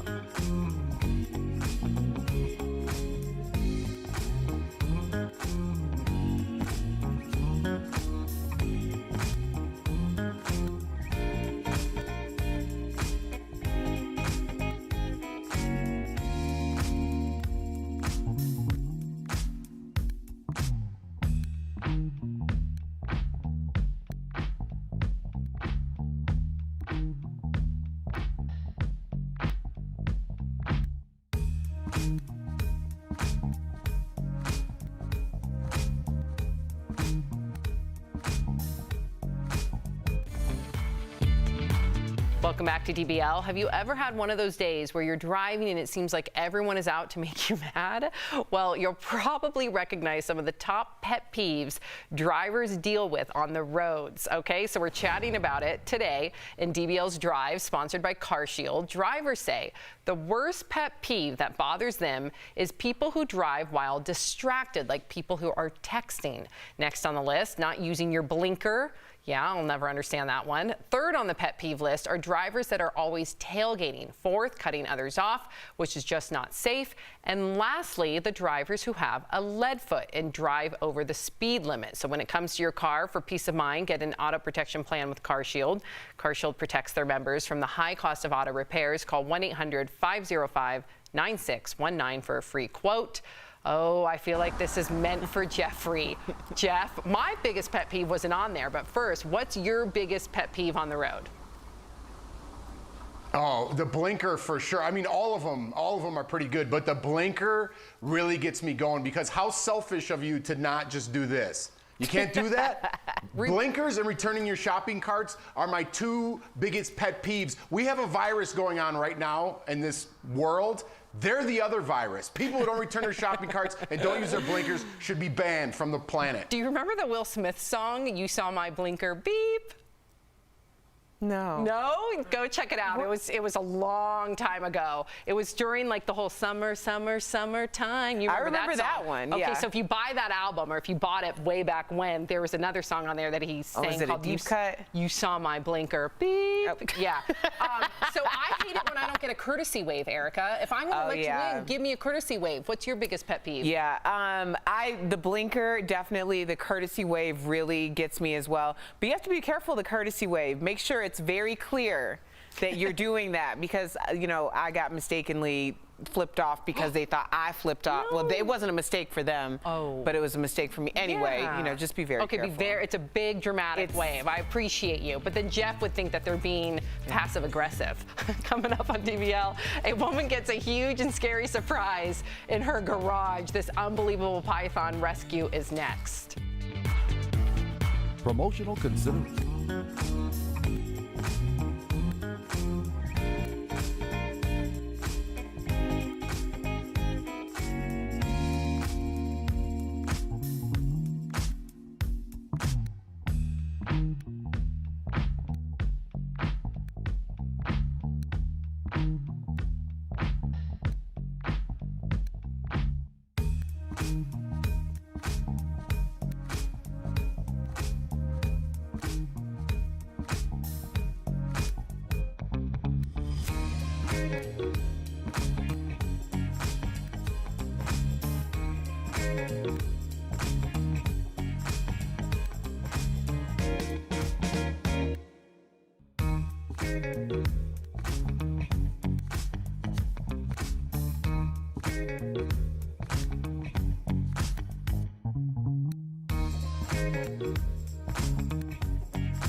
Welcome back to DBL. Now, before we go, check out what happened when a woman in Australia found herself with a python wrapped around her leg. You won't believe the reaction from the police officer who came to help. Watch.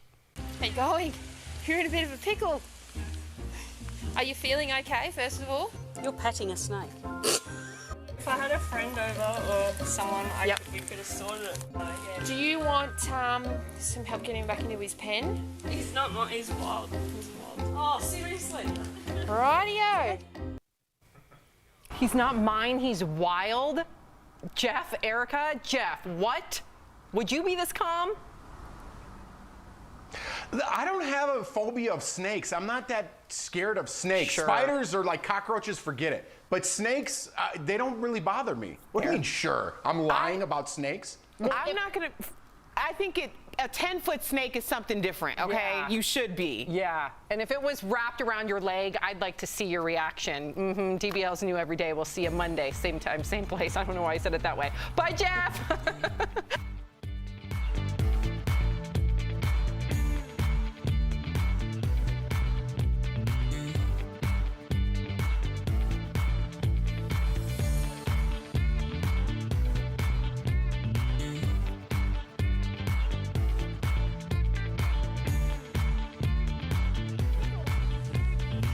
Are you feeling okay, first of all? You're petting a snake. If I had a friend over or someone, you could have sorted it. Do you want some help getting back?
About today on Daily Blast Live.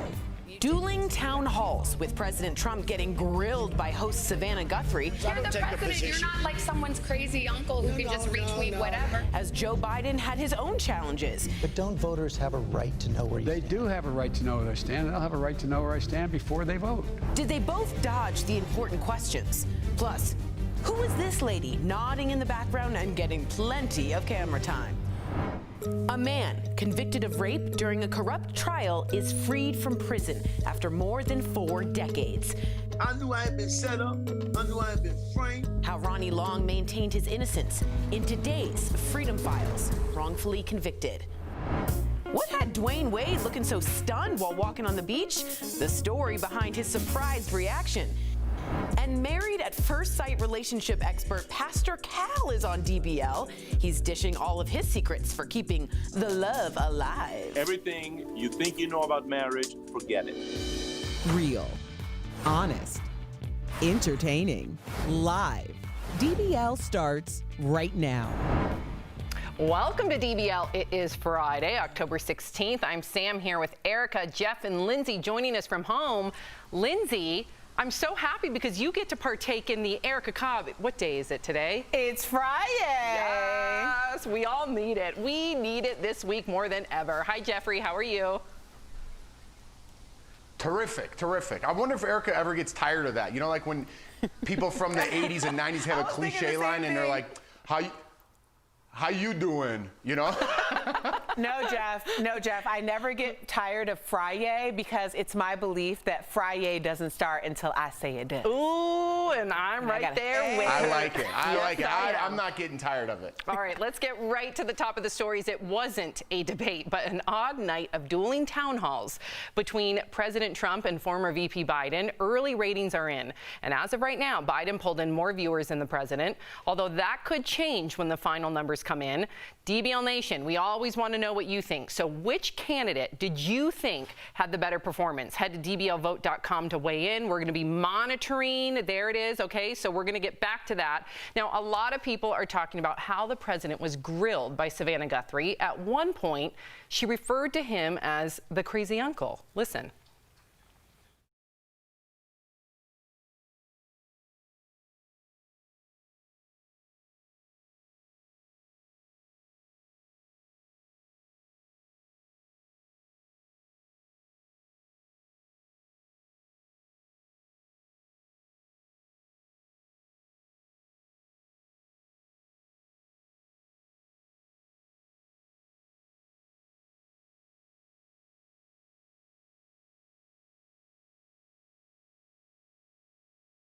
Very different tone in Biden's town hall, moderated by George Stephanopoulos. And much more conversational. There are people saying that it was unfair to the president to face quite a grilling, I guess you could say. I want to hear from Lindsay and Jeff first. Lindsay, what did you make of the dueling town halls, and did you feel like that President Trump was grilled more than Biden? For sure. So I read a Vox article about Joe Biden's discussion, and somebody described it as delightfully boring, which is actually not a bad thing because we've been seeing so many crazy debates and conversations over the last couple of weeks regarding both candidates. And so I think that that tone was set, that it was just a calm conversation. And we expected George Stephanopoulos to pressure him and push him hard on tough questions, and we weren't getting that type of treatment that we were expecting to see. A lot of people watched President Trump at his conversation with Savannah Guthrie and thought that might be a softball interview, but as somebody who worked with Savannah for years at MSNBC, I know that she's the person that grills people hard. I mean, she grilled Dr. Conrad Murray about Michael Jackson. She grilled President Trump in the past about the birther and Obama's birth certificate incident. And so I know that she was going to push it. And so I do think that it was unfair, and I wish that they would have been at different times so that perhaps one person that was ready to push them on all issues would have asked them all the tough questions at separate times so the whole world can watch both. Jeff?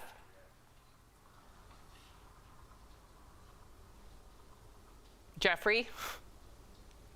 Oh, yes, sorry. I totally agree with what Lindsay was saying. I dropped out there for the last 5 seconds. But yeah, I agree. I don't understand why they had them on at the same time and competing against each other. Why don't they have, listen, when I try to get my news, I watch Fox News and I watch CNN, and the truth is somewhere in the middle there. Why would they have them competing against each other so you can't see what the other one is saying? I do agree that Savannah was way tougher on Trump than Biden got. I don't mind that she was tough on him, but let Biden get some tough questions too and see how he answers those, right? The breaking news about his son just broke that morning. No question about that. He again didn't answer again about packing the court. I think we all know the answer to that. I don't even need to hear his answer. And I agree with it. If they're going to put a new Republican justice in the Supreme Court, then he's going to pack the court. That's the answer to that. I don't need him to say it. That's the answer. But they should have asked him about his son. I think Trump got grilled, and I think Biden should have his too. All right. Well, you brought up also dodging questions. One thing in common, I think both candidates dodged some pretty big questions. So, in fact, listen to Biden's answer when asked if he'll pack the Supreme Court, to Jeff's point.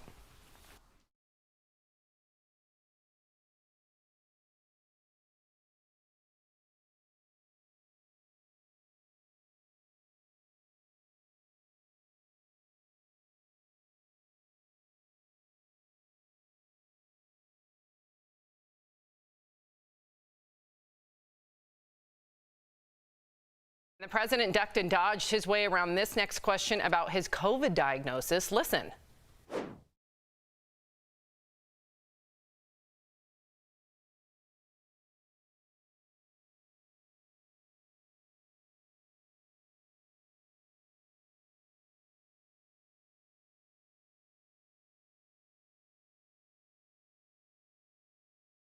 What did you want to hear from each candidate? Well, I think, first of all, the nature of both debates are really based on the people that we're dealing with, right? This is the demeanor that you're carried. And it's not a debate. It was a town hall. So it's based on the demeanor of the subject. I do agree that in terms of the grilling questions or hard-hitting questions, Biden was softballed. But it's not as though Trump was overly grilled. She was just asking very direct, pointed questions. One of the things that really didn't sit well with me was the COVID test. Why dodge a simple question like that? The COVID test for him should be like instantaneous. I just had a COVID test 30 minutes before I walked through these doors, and I had my results back 15 minutes before I ever put anyone else in jeopardy to know that I have a negative COVID test. That's called the honor system, which we are all on in terms of being honorable, or at least being conscientious of the people around me after traveling. That's what you do. When you're talking about Biden, Hunter needed to be addressed, and he needed to be addressed for a few different reasons. Just to say that there's something there or there isn't, but I'm also an oil and gas household, okay? There are some questions that need to at least have some time in the sun to understand why at one point Biden said that he would throw oil and gas executives in jail. When we're making a decision in our household, I want to know that my husband isn't going to be thrown in jail. So that's just my personal feeling on that. Got it. And we're getting a lot of the comments. I want to make sure that I always involve DBL Nation's perspective. Kelly says they treated Biden like a baby, and his answers made no sense. They blasted President Trump, and he fought back. Savannah was like a rabid dog waiting to attack. Peter, if Trump is going to lie and spread conspiracies, he deserves the tough questions. And Sandy, I found the nodding lady very annoying. Okay, so we're going to get to that part. First, I want to just give an update. We got 64% saying that Biden had the better town hall. So speaking of which, there was an unexpected show stealer, but this time it was not a fly. It was this woman. There she is in the red mask, nodding along very passionately with President Trump. She was quickly spotted by sharp eyes, many online saying we could all use someone that supportive behind our backs like that. We are finding out that the woman ran for Congress and is an avid Trump supporter. Yeah, she's like the perfect hype woman. I mean, Lindsay, wouldn't you want somebody behind you constantly giving you like nods of approval? I mean, Sam, you know when it's your birthday and your one friend is like gassing you to dance harder and dance harder? That's the person that she's like that person. And so everybody needs a person like that in the audience. I think if you're going to attend this, especially now when everybody has COVID fears, you have to either love what President Trump is saying or really want to hear. And so that's an example of somebody that will be in the audience that rightfully deserves to be there. See, she's either, she could be the hype woman, your hype girlfriend, or also first pew church lady, because you know. I heard I guess. Amen, amen. Amen, amen. Jeff, I feel like you're the one person that would not want a hype person behind you. You'd be like, okay, I got it. No, listen, that's not by accident. I don't know how much Trump had control of that set, but when you watch presidential, like when they're going out there and they're, meeting their fans, all that's by design, because when you pay attention of who's behind those presidents, you're like, that person likes Trump? those people are there for a reason. So it's all by design. It's all marketing. Got it. Okay, let's look at the final results. 60% of you, DBL Nation, you believe that Biden had the better town hall. Well, coming up on DBL, the new words introduced in 2020, all because of the coronavirus. Plus, Pastor Cal from Married at First Sight, he's dishing advice for keeping the love alive. Seer.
Welcome back to DBL. The pandemic has changed a lot about the way we live, but it's also changing what we're most scared of. Anyone want to guess what the most Googled phobia of 2020 is? Jeff. Catching COVID. I don't know. Okay, what about you, Jeff? I'm guessing something with something with a mask. Like, can I get coronavirus with a mask? Erica. Loneliness? Okay, nope. The most Googled phobia of the year is the fear of other people. So the term for this is anthropophobia. Searches for this increased 5 times in 2020. And you guys remember when quarantine first happened, right? And we were allowed to go for walks. I remember when you were going on a walk, at least me specifically, and I saw somebody, about 25 yards away, you're already doing this dance, who's gonna dodge who? So yes. I fully understand why that would be one. Oh yeah, it got to the point where you weren't even speaking to neighbors who you knew from across the street. It was like you just completely went the other way, just changed direction completely. Yeah, everybody turned in to be does this person have COVID? Okay, so Lindsay, the pandemic has also changed the way we speak. Check out these new words created because of the virus. First, Rona, which according to dictionary.com is an informal shortening of coronavirus. Next, COVID idiot, or someone who disregards health and safety guidelines. And this one, quarantini. Ooh, I like it, a slang term for a cocktail people drink at home while under quarantine. And finally, corona babies, or babies conceived while people are cooped up at home. Okay, Lindsay, do you use any of these words? I use all of them except for COVIDiot, which I'm definitely going to start using after today. I think the corona I think the Corona babies one, Erica and I had a long conversation because Kelly Rowland just announced that she's having a baby. And we were like, you know how many babies are about to come? Like, it's going to be another boom of kids from this coronavirus lockdown because it was either divorce or babies coming and real relationships growing. And so we're about to see a lot of January, February, March babies. Hey, Jeff, Corona babies, huh? Not in this house. Not in this house. Not in mine either. No, two and done. Done. Oh, man. All right, we'll be right back.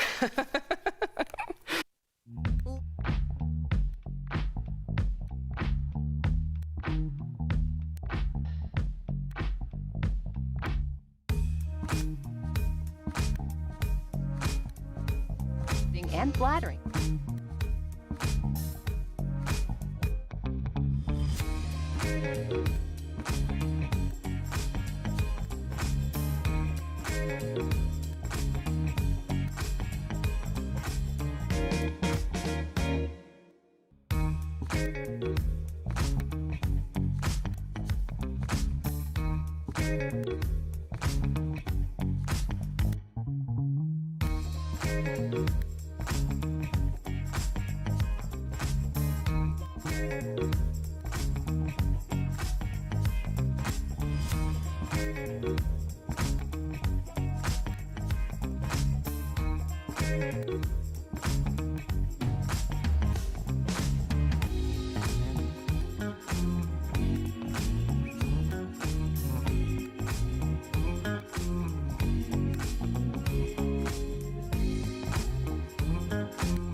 Welcome back to DBL. From ordained minister to marriage coach, Pastor Cal is dishing all of his secrets when it comes to love. And soon, you'll see him in a brand new season of Married at First Sight. Earlier, Al caught up with him. Check out today's DBL Spotlight. In 2 weeks, I'm going to be getting married, guys. What? I'm going to be getting married to a stranger in 2 weeks. Have you lost your mind? We are joined right now by speaker, author, yes, I'm going to keep going, marriage coach, and so much more. Pastor Cal is here on DBL. Thank you for coming. How you feeling, man? Man, I feel great, Al. It's a pleasure to be here with you, man. I appreciate it. Now, you are one of the expert matchmakers on Lifetime's reality TV show, Married at First Sight. I'm a fan. I'm in full disclosure. Where Awesome. Two strangers meet and get married the same day they meet. What's this new season? This is turning out to be one of the most unprecedented seasons we've ever had. I mean, with all the different challenges that are affecting us, not only just marrying a stranger, but also, you know, we have pandemic, we have social unrest. I mean, 2020 has been a beast, and the couples have felt it. I could be making a really big mistake. Now, the show is filming in my favorite city in the country, without a doubt, New Orleans. And it started filming in March when coronavirus cases were spiking. And all these new couples were now basically, you know, forced to quarantine together, and they're strangers. Like, what is that like? Talk me through that. You know, it's so intense because normally, you know, people coming into this experiment, they're expecting an 8-week experiment. And then at least if things are not going well, a lot of them feel like, wow, well, you know what, at least after 8 weeks, I can get a breath of fresh air. You know, it's not working. But in this situation, it's going to bring out the best or the worst in you. On the show, you coach couples using special matchmaking methods and arrange their marriage. How do you do it, and how often do couples actually stay together? It's obvious that you guys are attracted to each other. My wife and I, we've been doing this for almost 12 years together. I've been doing it for over 20 years. So, you know, matching couples has been, pretty much most of my career. People think often that we just sort of randomly pick two good-looking people or similar people off the street, but it's so much more than that. I mean, we go through psychological evaluation, we do background tests. You know, they have to sit in front of a psychologist. I mean, we ask for pictures of their exes. I mean, it's very, very intense. And by the time we get to them, I mean, we know more about them than they would know about their date if they dated for like 6 to 8 months. Makes sense. Now I'm gonna present a scenario to you. Some newlyweds have just gotten married. They're coming out of the church. Everybody's throwing rice. They're getting ready to duck into the limo to go away forever. You're standing right there. You can give them one piece of advice before they drive away forever. What would you tell that couple? Everything you think you know about marriage, forget it. You know nothing. Okay? Learn, be adaptable. Remember your commitment, and just allow it to evolve. Allow it to evolve. You know, don't come with any preconceived ideas. You know, let it grow from what it is. It makes perfect sense. I mean, how much easier are things when you realize and you say to yourself, I don't know what I'm doing, so let's figure this out. It's just easier to do that than work backwards from 10 mistakes that you made. So completely agree with that. You got it. What's next for you? I know you're working on a few exciting projects. So do you have any you want to tell us about? Yeah, well, you know what? I'm actually on the set of an upcoming project, more focusing on the dating side of relationships. And also I have a book coming out next year, so keep your eyes open for that also. Marriage Ain't for Punks. I love it. All right, Pastor Cal, thank you so much for coming on DBL. You can watch brand new episodes of Married at First Sight on Lifetime. We'll be right back. Monday on DBL, the star of E's hit makeover show, Dr. 90210, Dr. Kat's craziest plastic surgery transformation requests. And I know that early in my practice, a lot of women seeking this would come into the office and just feel, embarrassed. That's Monday on DBL. Promotional consideration.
Welcome back to DBL. So check this out. This is the band, the Flaming Lips, performing a live concert, you guys, in plastic bubbles. So this happened in Oklahoma City.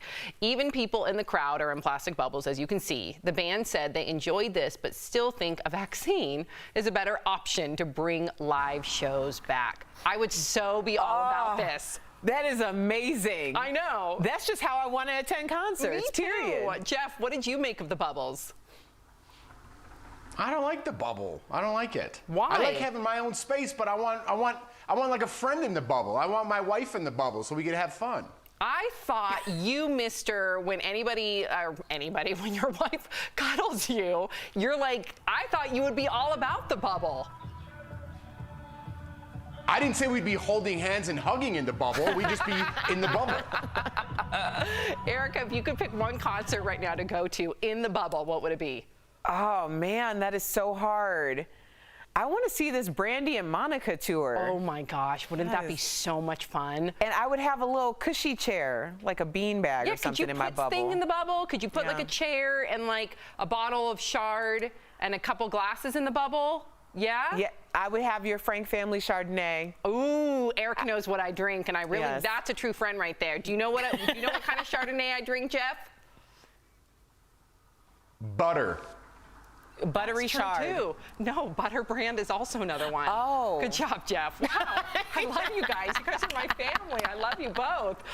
If you're sticking around, here's what's coming up on DBL, a video that might make your skin crawl. Oh my gosh, how a woman managed to stay calm after a 10-foot python got wrapped around her leg.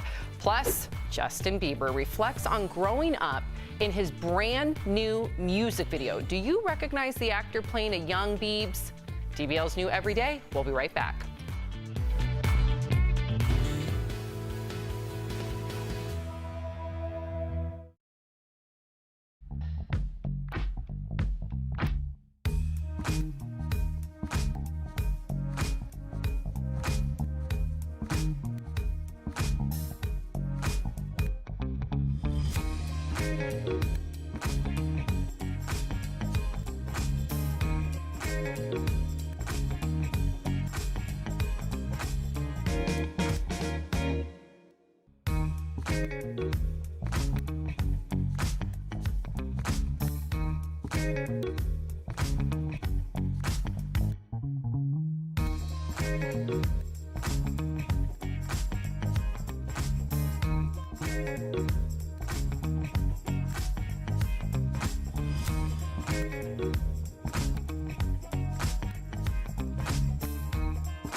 is Daily Blast Live. We're talking about what you're talking about.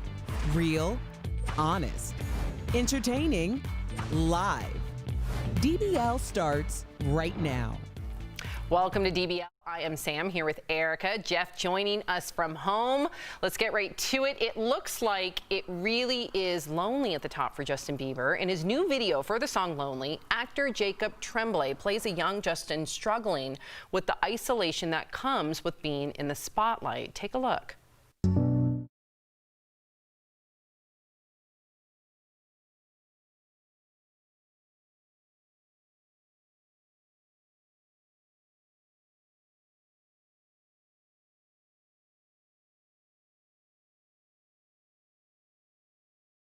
Tweeted that the song is hard for him to listen to, considering how tough it was to get through some of those chapters of his life. Now, meantime, Justin is also dealing with another price of fame. Earlier this week, he called out fans on Instagram for gawking and taking pictures of him going into his home, saying, "This is not a hotel, this is my home." Okay, so Jeff, we all know that you are a huge Justin Bieber fan. What did you make of his new song? Yeah, unregrettably a huge Bieber fan. You know, I think a lot of people channel their energy and how they're feeling through their music, and I think that's what he's doing. I think symbolically having Jacob Tremblay do that part, you know, because I think he tastes a little bit of what Justin...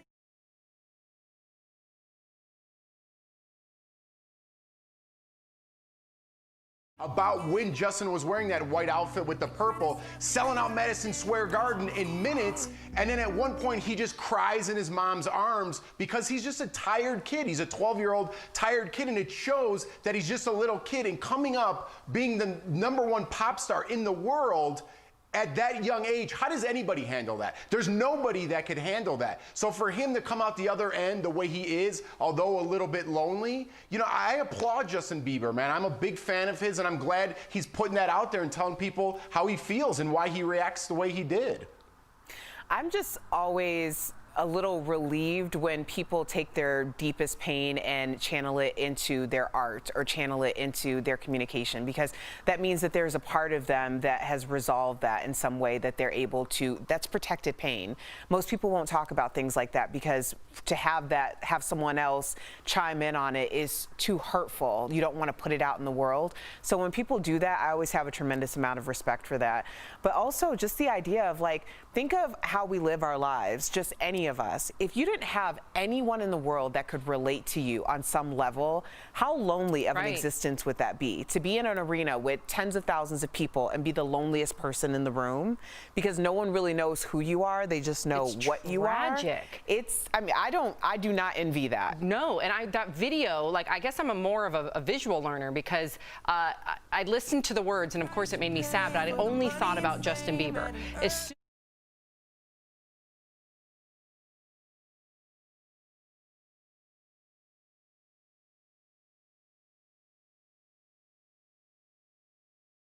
Oh my gosh, look at how I handle the criticism.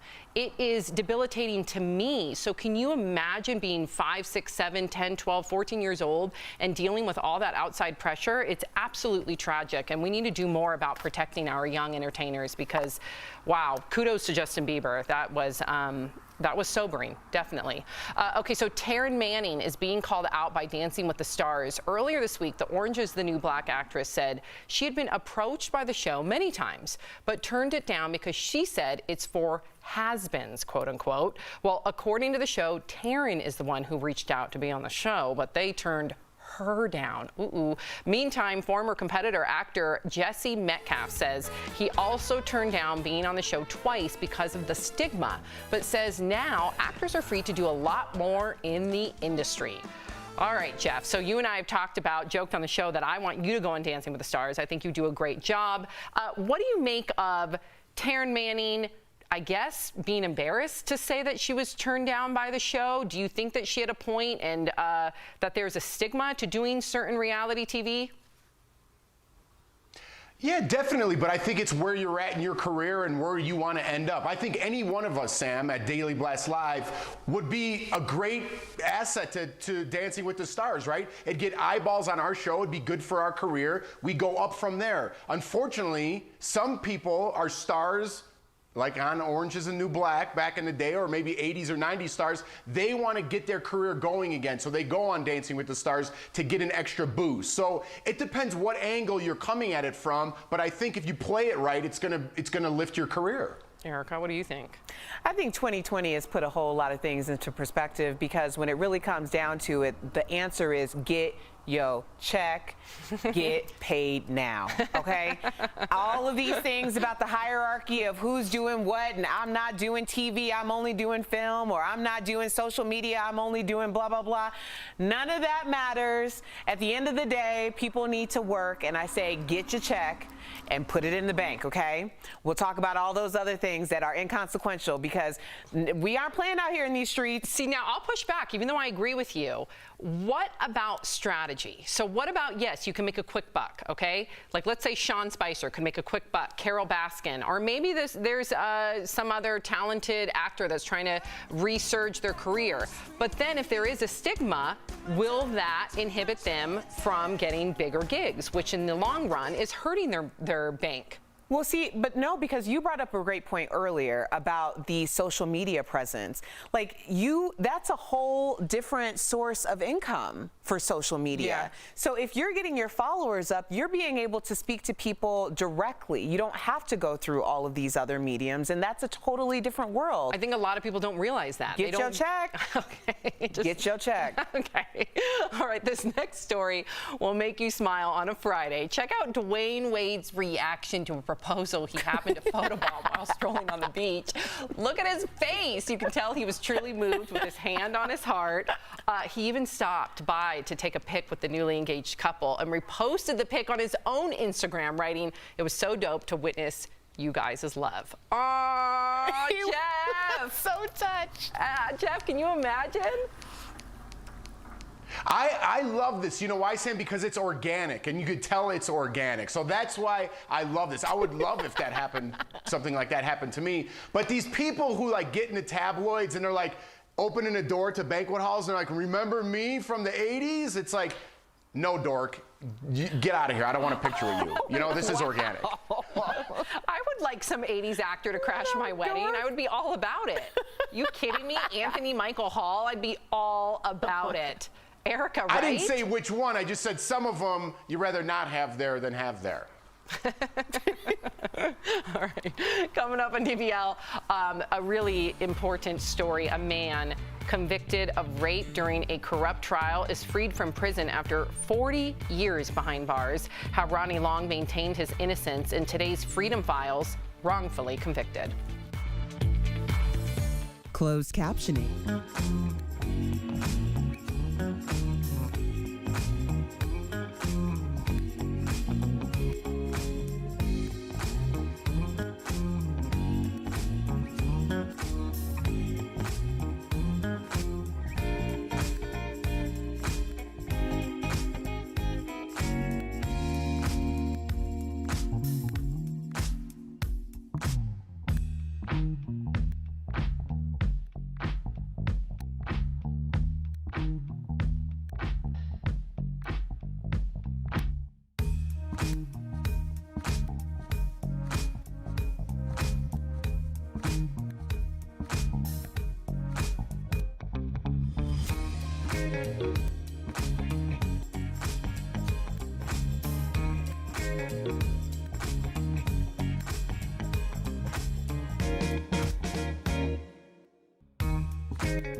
Welcome back to DBL. Imagine more than half of your life being ripped away from you, spending your 20s, 30s, 40s, and 50s behind bars for a crime you didn't commit. Well, that's exactly what happened to Ronnie Long. Earlier, Al and I spoke with him about his remarkable story. That's today's Freedom Files, Wrongfully Convicted.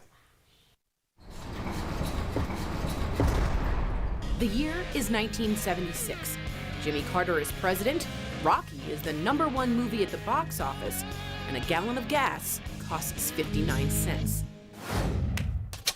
On the night of April 25th, a woman in Concord, North Carolina, is raped during an attempted home robbery. A white victim, very prestigious, influential pillar in the community. Days later, police bring the victim to a nearby courthouse, hoping she can identify her attacker. They seat her in the courtroom, where 20-year-old Ronnie Long is facing a minor and unrelated trespassing charge. I played baseball, basketball, and football. Typical teenager life. But that life comes crashing down. 2 detectives, the same 2 detectives that I saw sitting in the courtroom, came to my house, told me they needed me to come downtown with them. My mother asked them, do we need a lawyer or something with him? Nah, you don't need nobody with him. Walked in the police department with the 2 detectives. They tell me I'm a suspect in a rape and burglary case. You know what happened after that. The trial begins just months later, and protesters defending Ronnie's innocence take to the streets. At trial, prosecutors have zero physical evidence tying Ronnie to the crime. You got a white judge, a white DA, 12 white tainted jurors. You tell me about the trial. What trial? I was convicted the day that they picked me up. An all-white jury finds him guilty, sentencing him to 2 life sentences. All I seen was a candy-coated version of a modernized lynching. For decades, Ronnie's legal team files petitions with the court attempting to prove his innocence, but with no success. But get what? God had a better idea. In 2005, Ronnie's team makes a jaw-dropping discovery. Piles of evidence that were never disclosed at his original trial.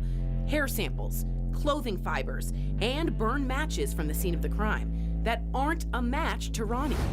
The biggest shock? A rape kit that never made it to trial.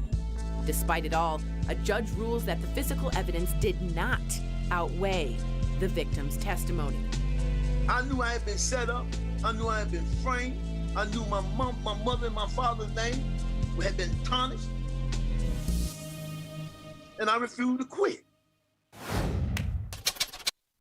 Then, in 2015, more unearthed evidence. 43 fingerprints taken from the original crime scene, and not a single one matches to Ronnie.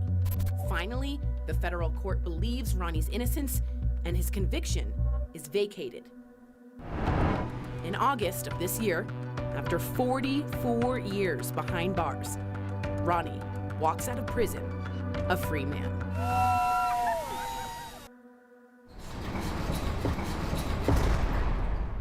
Ronnie Long, welcome to DBL. So 44 years taken from you. It's hard for me to even wrap my head around that. I would be fueled by anger. Now, I want our viewers to know this and really understand how much of your life that you had to sacrifice for a crime that you did not commit. So let's really paint the picture here for our viewers. Ronnie, you spent your 20s, your 30s, your 40s, your 50s behind bars, again, for a crime that you did not commit. Now, the woman who accused you, she went to her grave still saying it was you. How do you not hold resentment towards her? My resentment is not towards her, it's towards those 4 corrupt encore police detectives that lied, put me in front of this person, Mrs. Ball, because I feel as though, you understand, saying she was only doing what they asked her to do. But if you look at the legal documents, the judge asked Ms. Boss on the day that we went to court, the judge asked Ms. Boss, did the police ask you to pick Ronnie Long? And in the document, she said they could have. You know, and the fact that we're still not out of the woods with this is bewildering to me. It's angering. But your next battle is getting the North Carolina governor to give you a pardon. Without it, you can't get compensation, which you absolutely deserve for your time. I won't call it time served, which was time stolen from you. Yeah, robbery. Robbery. Yes, you need to be paid back for the robbery that was committed upon you. Now, if that governor is listening to you, what would you say to him? This is your moment. I can't even get food stamps. I'm trying to get food stamps. And I asked Governor Cooper, I mean, if there's any kind of compassion in your heart for another human being, the evidence speaks for itself. I ask you to assist me in trying to make a life for me and my family. Now, Ronnie, what are your dreams for the future? Future? Have I thought about my future? Yeah. I mean, I'm asking, man. I'm asking people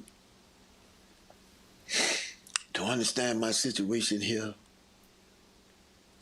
and know that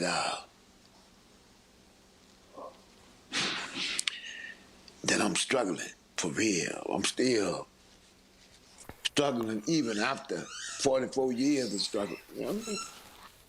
It's all good though. I mean, you understand? Saying these are the trials and tribulations that life puts in front of us. You got to believe, you understand, saying that you're going to overcome all forms of adversity. My future right now is from day to day. Powerful words. So we ask you, please, to help in Ronnie's fight. Visit his website, freeronnielongnow.org.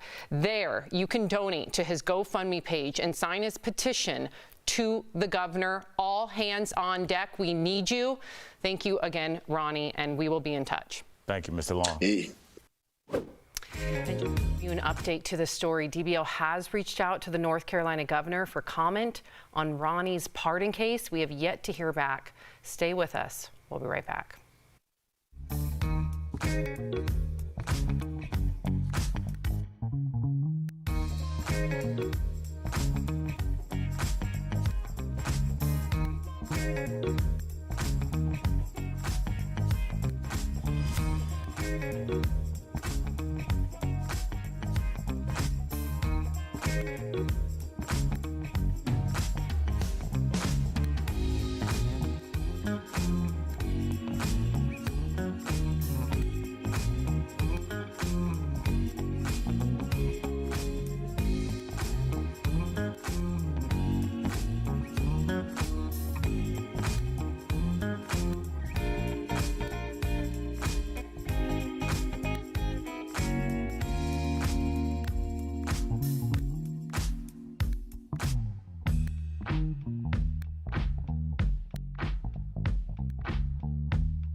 Welcome back to DBL. Have you ever had one of those days where you're driving and it seems like everyone is out to make you mad? Well, you'll probably recognize some of the top pet peeves drivers deal with on the roads. Okay, so we're chatting about it today in DBL's Drive, sponsored by CarShield. Drivers say the worst pet peeve that bothers them is people who drive while distracted, like people who are texting. Next on the list, not using your blinker. Yeah, I'll never understand that one. Third on the pet peeve list are drivers that are always tailgating. Fourth, cutting others off, which is just not safe. And lastly, the drivers who have a lead foot and drive over the speed limit. So when it comes to your car, for peace of mind, get an auto protection plan with CarShield. CarShield protects their members from the high cost of auto repairs. Call 1-800-505-9619 for a free quote. Oh, I feel like this is meant for Jeffrey. Jeff, my biggest pet peeve wasn't on there, but first, what's your biggest pet peeve on the road? Oh, the blinker for sure. I mean, all of them are pretty good, but the blinker really gets me going because how selfish of you to not just do this. You can't do that? Blinkers and returning your shopping carts are my two biggest pet peeves. We have a virus going on right now in this world. They're the other virus. People who don't return their shopping carts and don't use their blinkers should be banned from the planet. Do you remember the Will Smith song, You Saw My Blinker Beep? No. No? Go check it out. It was a long time ago. It was during like the whole summertime. You remember that one, okay, yeah. so if you buy that album or if you bought it way back when, there was another song on there that he sang is it called a deep cut? You Saw My Blinker Beep. Oh. Yeah.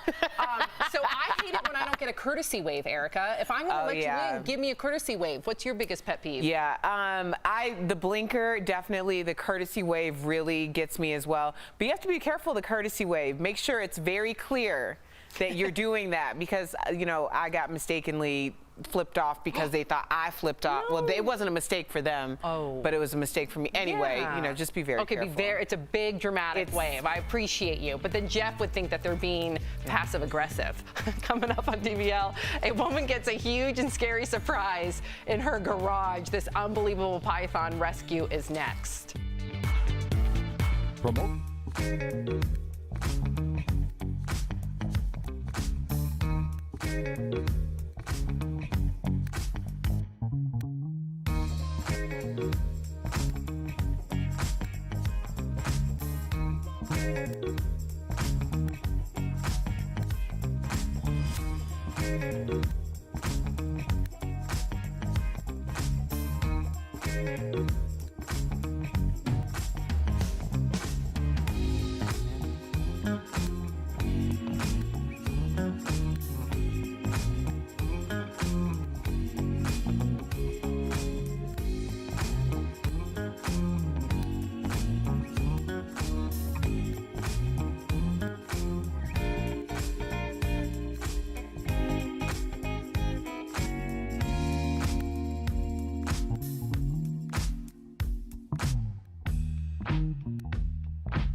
Welcome back to DBL. Now, before we go, check out what happened when a woman in Australia found herself with a python wrapped around her leg. You won't believe the reaction from the police officer who came to help. Watch.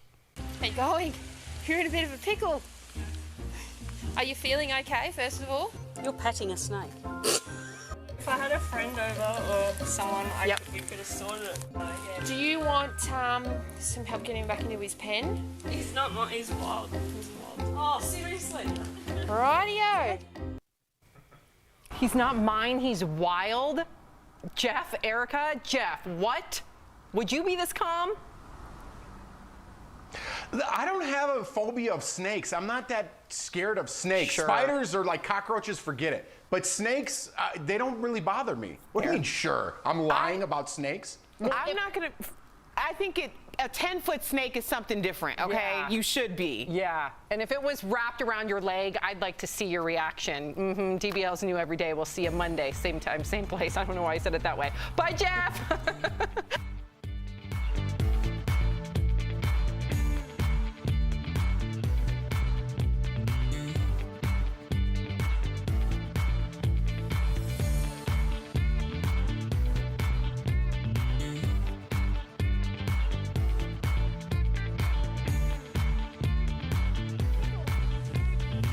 Are you feeling okay, first of all? You're patting a snake. If I had a friend over or someone, you could have sorted it. Do you want some help getting back?